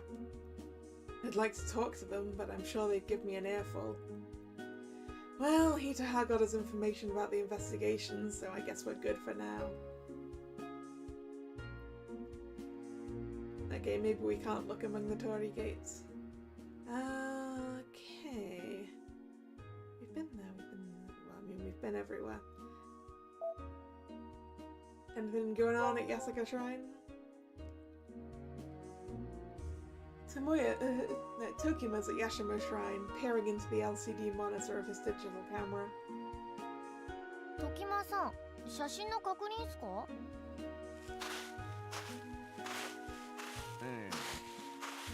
今まで撮影した写真確認してるんですが、どうも何か問題でも？いや、やっぱり伊藤君の写真に比べると私の撮った写真はどうもいまいちな気がして。なあ、だったらうちの奏にちょっとアドバイスさせましょうか。動画と静止画の違いはあっても、ある程度は共通するノウハウあるはずですから。ああ、それは助かります。ぜひ。For a while, Studio Yagumo, mostly Kanade, gives Tokima some photography advice.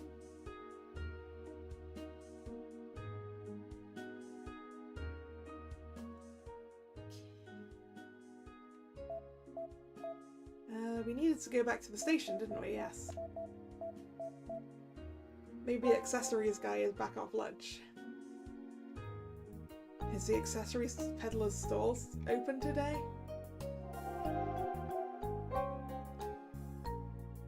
よう、また買いに来てくれたの？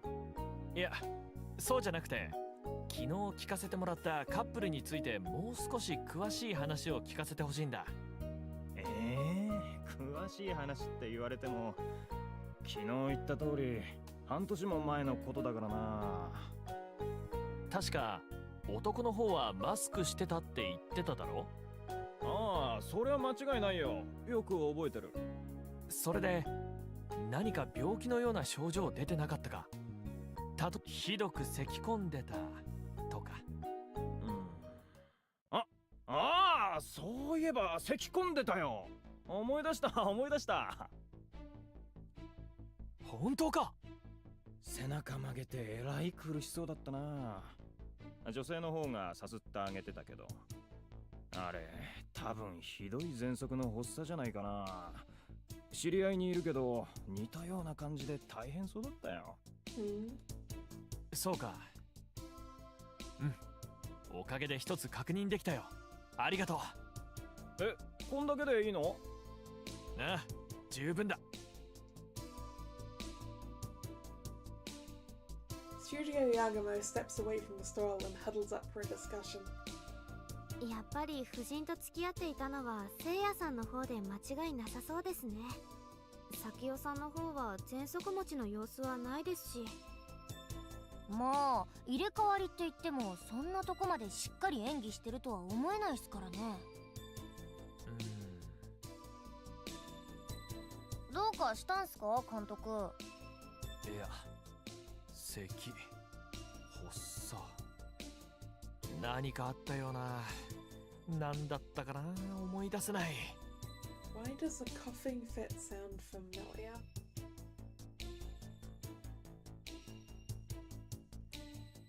Yagamo scratches his head as he tries tugging at the tangled threads of memories inside. As the others look on in concern, his brain flashes back to events leading up to today. Oh, the guy in the crowd. The guy in the crowd at the shrine. He had a coughing fit. Kita has radio calisthenics. The scuffle between Sakio Ito and Kuramochi. Discovery of Mrs. Kuramochi's body. Finally. あ、そうか。あの時。Yagamo suddenly shouts and pops open his eyes. あ、びっくりした。どうしたんです監督？星愛妻だ。星愛妻の舞を撮影してた時だ。ほら、吉永米店の前での撮影中、咳をしていた男がいただろう。あ、倉持さんが注意をしてた。そう、彼だ。彼は伊藤誠也だったんじゃないのか？だとすると、あの時倉持さんと彼が話していたのはただの咳の注意じゃないかもしれない。それって奏で。あの様子抑えてあるか？よし、すぐに宿に戻って映像の確認だ。Yagamo impatiently leaves the studio to the inn.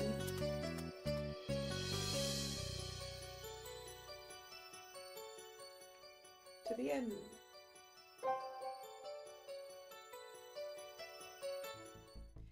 Back at Yoshinoya, Studio Yagamo checks the Heronstone's footage in the parked van. Since the files have already been split, they easily find the scene in question. どうだ？監督の言った通りっすね。ほら、倉持さんが話してる相手、マスクしてるし髪型も違うけど、咲代さんにそっくりっす Yeah, I も was ん。 gonna say, he does look like him, doesn't he? 倉持さんはこの時、伊藤誠也さんと話していたのに間違いなさそうっす。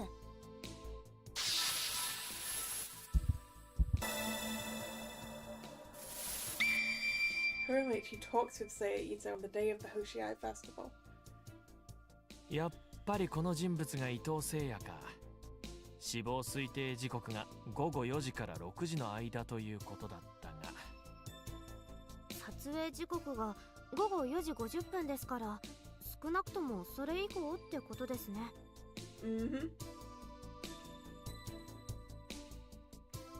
ああ、そして死の直前、彼はこうして倉持さんと話をしたってわけだ。一体何を？ That's a good question. くそ、二人の会話が分かればいいんだが、なんとかならないか、マガリン。Isolating sounds in a video? That sounds a lot more difficult. 無理っすよ。ガンマイクでも向けてない限り、この距離でこんなひそひそ話されちゃ声拾えませんって。そうか。ならばいよいよ出番ってわけだな。Can anyone here read lips? マガリン、Yep. 今こそお前の特殊スキル、独身術を見せる時だ。やれ。了解っす。Nagari presses the replay bar and seriously stares at the screen. Tension fills the van.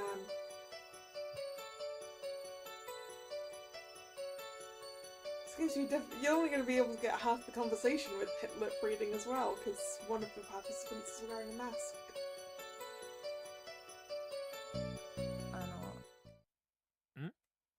そんなスキル持ってねえっす。だよな。乗っといて言うのもなんですけど、無茶言わんでください。すまん。Makari and Yagumo's shoulders slump. Beside them, Hitaha suddenly leans in and points at the screen. あれ？ちょっと止めてください。どうした？ちょっと気になるところがあるんです。ほら。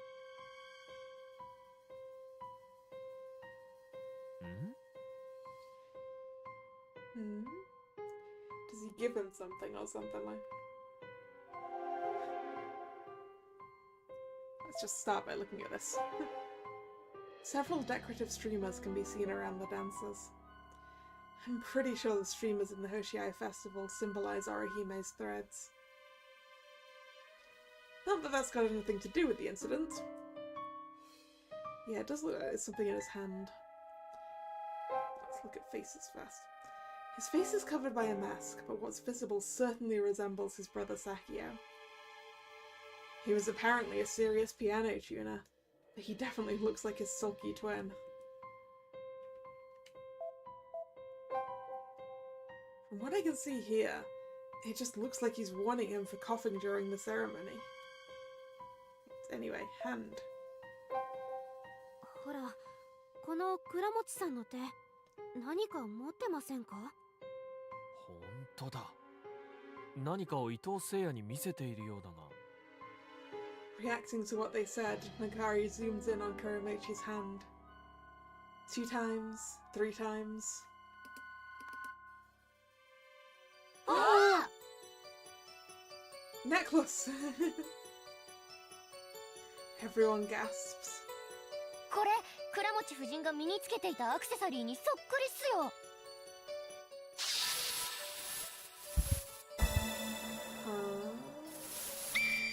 Kuramechi had Akari's accessory when he talked to Seiya Ito. こうして並べると、ほら! Ooh, was he lying to us when he said he didn't know what it was when we showed him the picture? She lines up the printed picture of Mrs. Kuramechi's accessory next to the screen. Side by side, the similarity is all too clear. 夫人が伊藤聖也に買ってもらったアクセサリーを倉持さんがここで彼に見せている。お前たちの関係は知っているぞと言っているのか？だとしても、あそこのお店は全部手作りで同じ形はないはずっすよ。夫人の遺体が身につけていたものをなんでこの時間に倉持さんが持ってるんすか？ That suggests he had something to do with his wife's death. 例えば、遺体発見時にそっとこれを遺体にかけて戻しておいたとか？ I mean, he didn't have time to do that, right? on the discovery of the body. それだと芝さんも共犯じゃないとダメっすね。二人で夫人の部屋に行ったんすから。あの人こんな事件の共犯やれるタイプには見えないっすよ。そうだな。Yagumo and Magari furrow their eyebrows as they ponder this new, inexplicable truth. Yeah, let's go back to Mr. Kuramochi as my highest suspect. Hisoha then raises her hand. 意見いいですか？はい、ひとはくん。はい、一つ方法があるんですけど、それと倉持さんの指の発疹と関係あるかもしれません。He could be allergic to silver, right? There are people who are allergic to silver. え？どういうこと？私の知り合いがそういう趣味を持ってるんですけど、なるほど。確かにそれなら可能だな。Wait, did I just hit that? No? Someone I know has this hobby. Okay. Well, no, we don't get any more than that. だとすると、その確証が欲しいとこだが。原因が分かったって言ってたし、鳩やってお医者さんに聞くしかないっすかね。So if he showed him that to go, hey, I know you're cheating, and then he went back to his house and put the necklace back on his drugged-to-sleep wife and then set up the gas to kill her?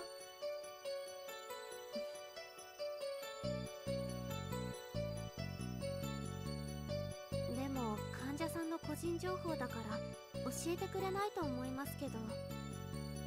普通ならそうだろうが手はあるさ。俺の予想が正しければ彼にはちょっとした弱みがあるはずだから。Yeah, what time did we arrive at his house, and did he even actually have time to do this? I don't remember if we were separated from him or not. I'm not sure we were. Hmm. 弱みですか？そう。その弱みをついてやれば。It's the weakness that he was in love with, that girl. うわ、悪い顔してんな。 Why would Seiya still kill himself? Probably because he was found out, maybe?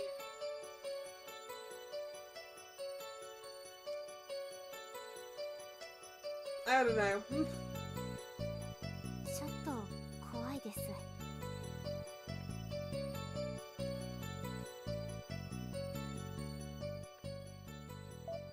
Not to Karamechi's mention. Hatiya Clinic. There we go. It's new on the. No. There we go.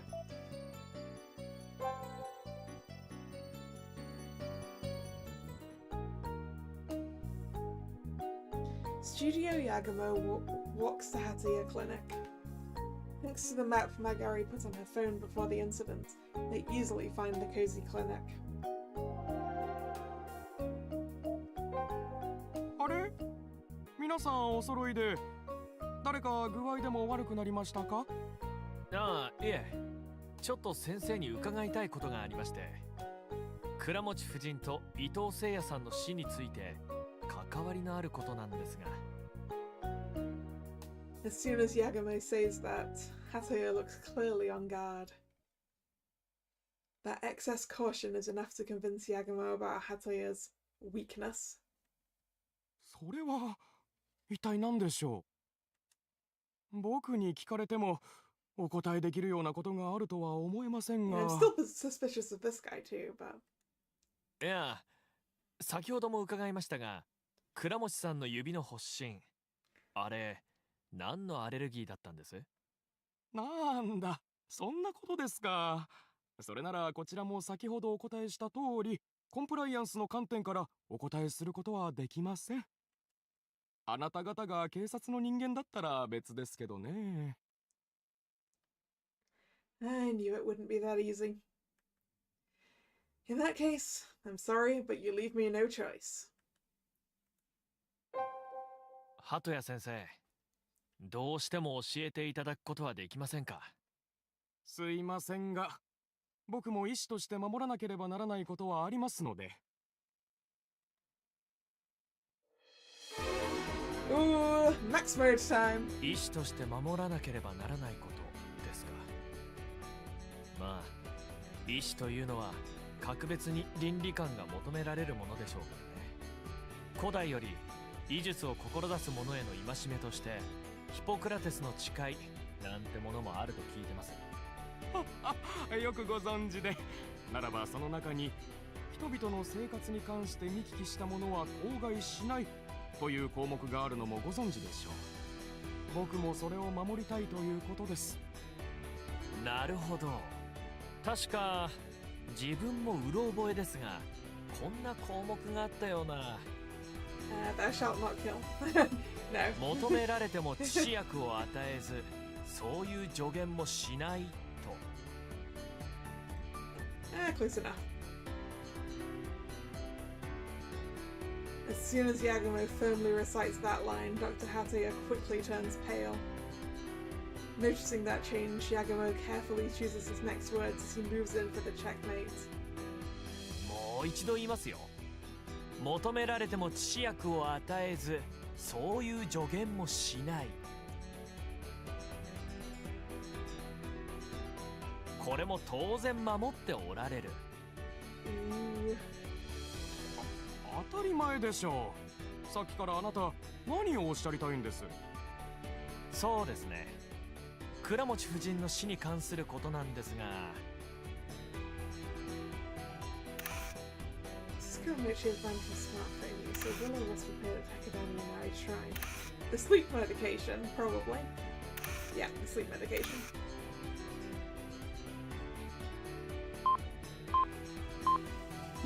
夫人の遺体から睡眠薬が検出されたそうなんです。それも市販品ではない強力なものが。この辺りでそんなものが手に入りそうなところといえばこちらぐらいしかないかなと。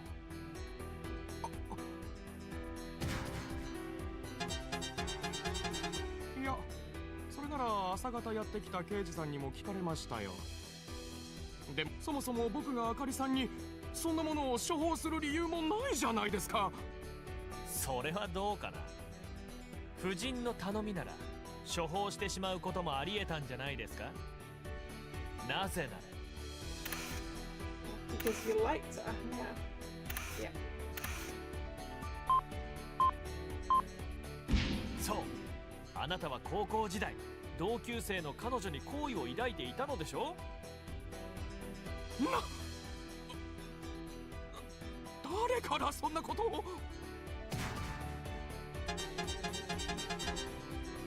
Hataya starts trembling at Yagumo's words. Seeing that as a sign to spring into action, Yagumo keeps talking without answering Hataya. わかりますよ、そういう感情って大人になっても心の奥底で引きずるものですよね。そんな相手にどうしてもと頼まれたら処方してしまってもおかしくはありませんよ。いい加減にしてくれ。僕は警察にもちゃんと処方していないと答えたんだ。僕が嘘の証言をしたというのか。いや、そんなことは思っていませんよ。Well, just because you didn't prescribe it to her doesn't mean you didn't give it to her. 自分の見る限りあなたは全くの善良な一市民だ。そんな人が警察に嘘をつくとは思えません。そうもちろんです。ただ嘘はつかなくても重要なことを言わないということはあり得る。聞かれてないことをわざわざ言わないというだけなら嘘をついてるわけでなし、両親の呵責もそれほどないですからね。何を言いたい。確かに夫人には睡眠薬を渡していない。それは嘘ではないでしょう。Did he give them to her husband? しかし別の人物に渡した結果、それが夫人の手に渡ったとしたら Or to Ito. つまり Seiya bought sleep incense for severe asthma, so he may have gone for a sleeping medication prescription, right? 喘息を患っていた伊藤聖也さんです。彼は睡眠が取れないほどのひどい喘息持ちだった。そんな彼に言われれば、あなたも睡眠薬を処方したのではないですか？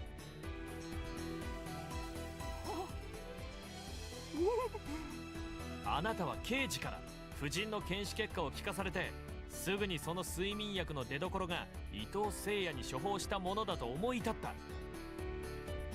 自分が彼女の死に協力したようなものだ、そう思い恐ろしくなったから刑事にそのことを伝えなかったのでしょ。I wonder, was the intention for her to fake her own death so that she could run away with him or something? Sort of a Romeo and Juliet sort of thing.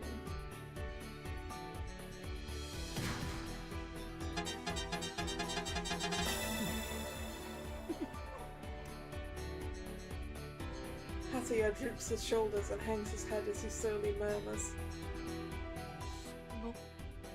通りです。一月ほど前、彼が訪ねてきてどうしても眠れないと言うからニトロゼパム系の睡眠薬を処方した。それがまさかあかりさんの自殺に使われるなんて。そんなことに使われるなら処方なんてしなかった。絶対にしなかったのに。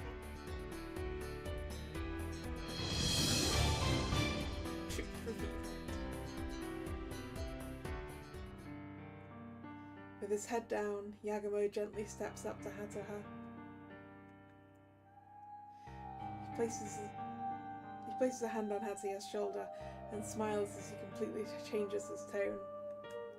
鳩谷先生、そんなに気に病むことはありませんよ。たまたま入手先が先生だっただけで、睡眠薬がなくとも彼らの死は避けられなかったでしょう。そう、先生のせいではありません。決して。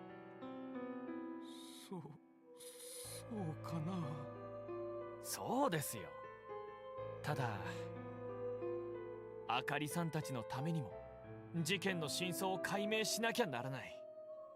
そのためには先生の協力が必要なんだ。倉持さんのアレルギーについて教えてくれますね。Right back round to that again. As if hypnotized by Yagumo's gentle tone of voice, Hataya finally speaks up. 倉持さんの指の発疹はレジンアレルギーだよ。Resin?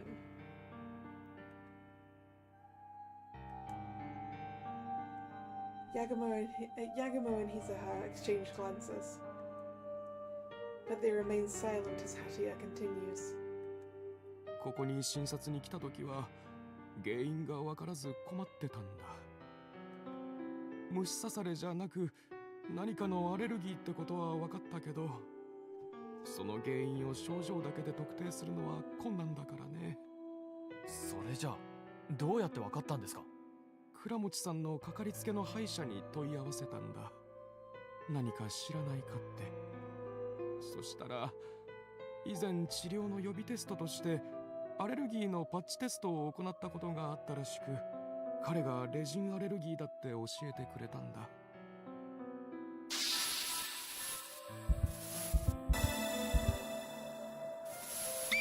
Karamechi has a resin allergy. レジンアレルギー。うん。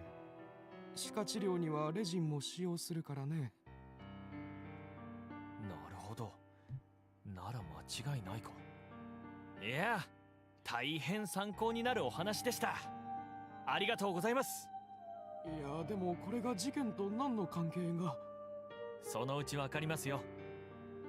では我々はこれで失礼します。What would use resin? Unless I don't know, maybe the accessory was made of resin. But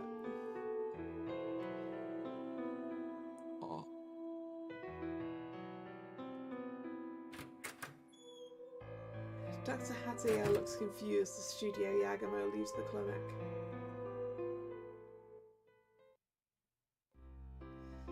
Out on the street, Yagamo stretches wide and takes a deep breath.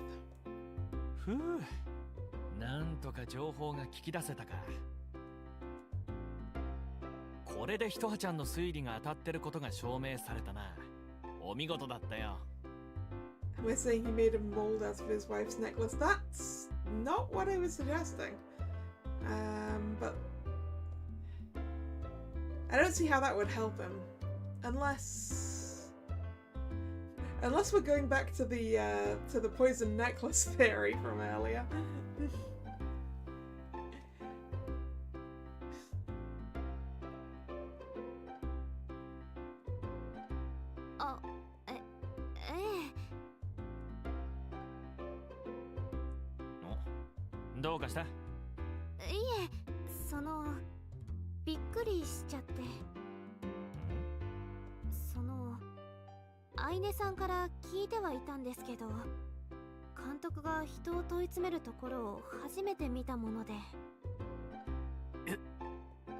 まあ、ひとはちゃんが引くのも無理もないっすよ。ドン引きっしょ、ドン引き。別に悪いことしたわけでもない人をすげえ勢いで問い詰めるんすもん。かわいそうになっちゃいましたよ。いや、だからあれはだな。ああやって畳みかけることで混乱させて真実を話させるテクニックというか、そのおかげで情報が聞き出せたというか。そりゃそうなんすけどね。あんだけ追い詰めといて最後に鳩やああ、うっせうっせ。俺は警察の人間でもないし正義の味方でもねえんだ。別にいいだろ。うわ、こいつ開き直りやがった。とにかくだ。これでまた重要な情報を手に入れた。あとは最後のパズルのピースをはめ込むだけだ。最後のピース？それ一体何なんですか？ Yagamo grins at the girl's questions. UFO だよ、UFO。The UFO? 信じてなかったんじゃないんすか？いや、今回の事件の最も重要な鍵は UFO だって気づいたんだ。Ignoring the girl's dumbfounded looks, Yagamo triumphantly marches away.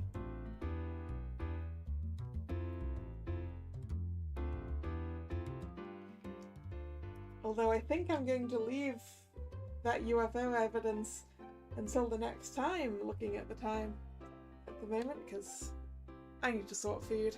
So we're going to call it here. Thank you very much for watching. It's been fun. If you're new here and you've enjoyed your time, please consider subscribing to the channel. You can also follow me on social media, which is linked in the description box. The streaming schedule gets posted both over on social media and over here on YouTube in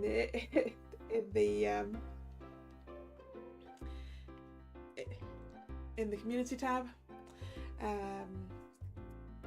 This was the last scheduled stream of this week.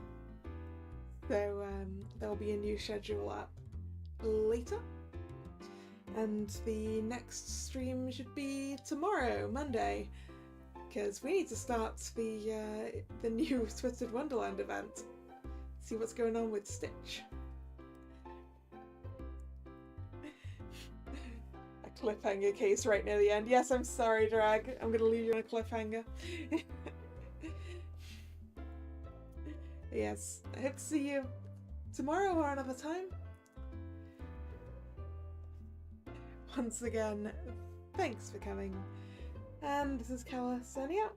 See ya. Bye bye.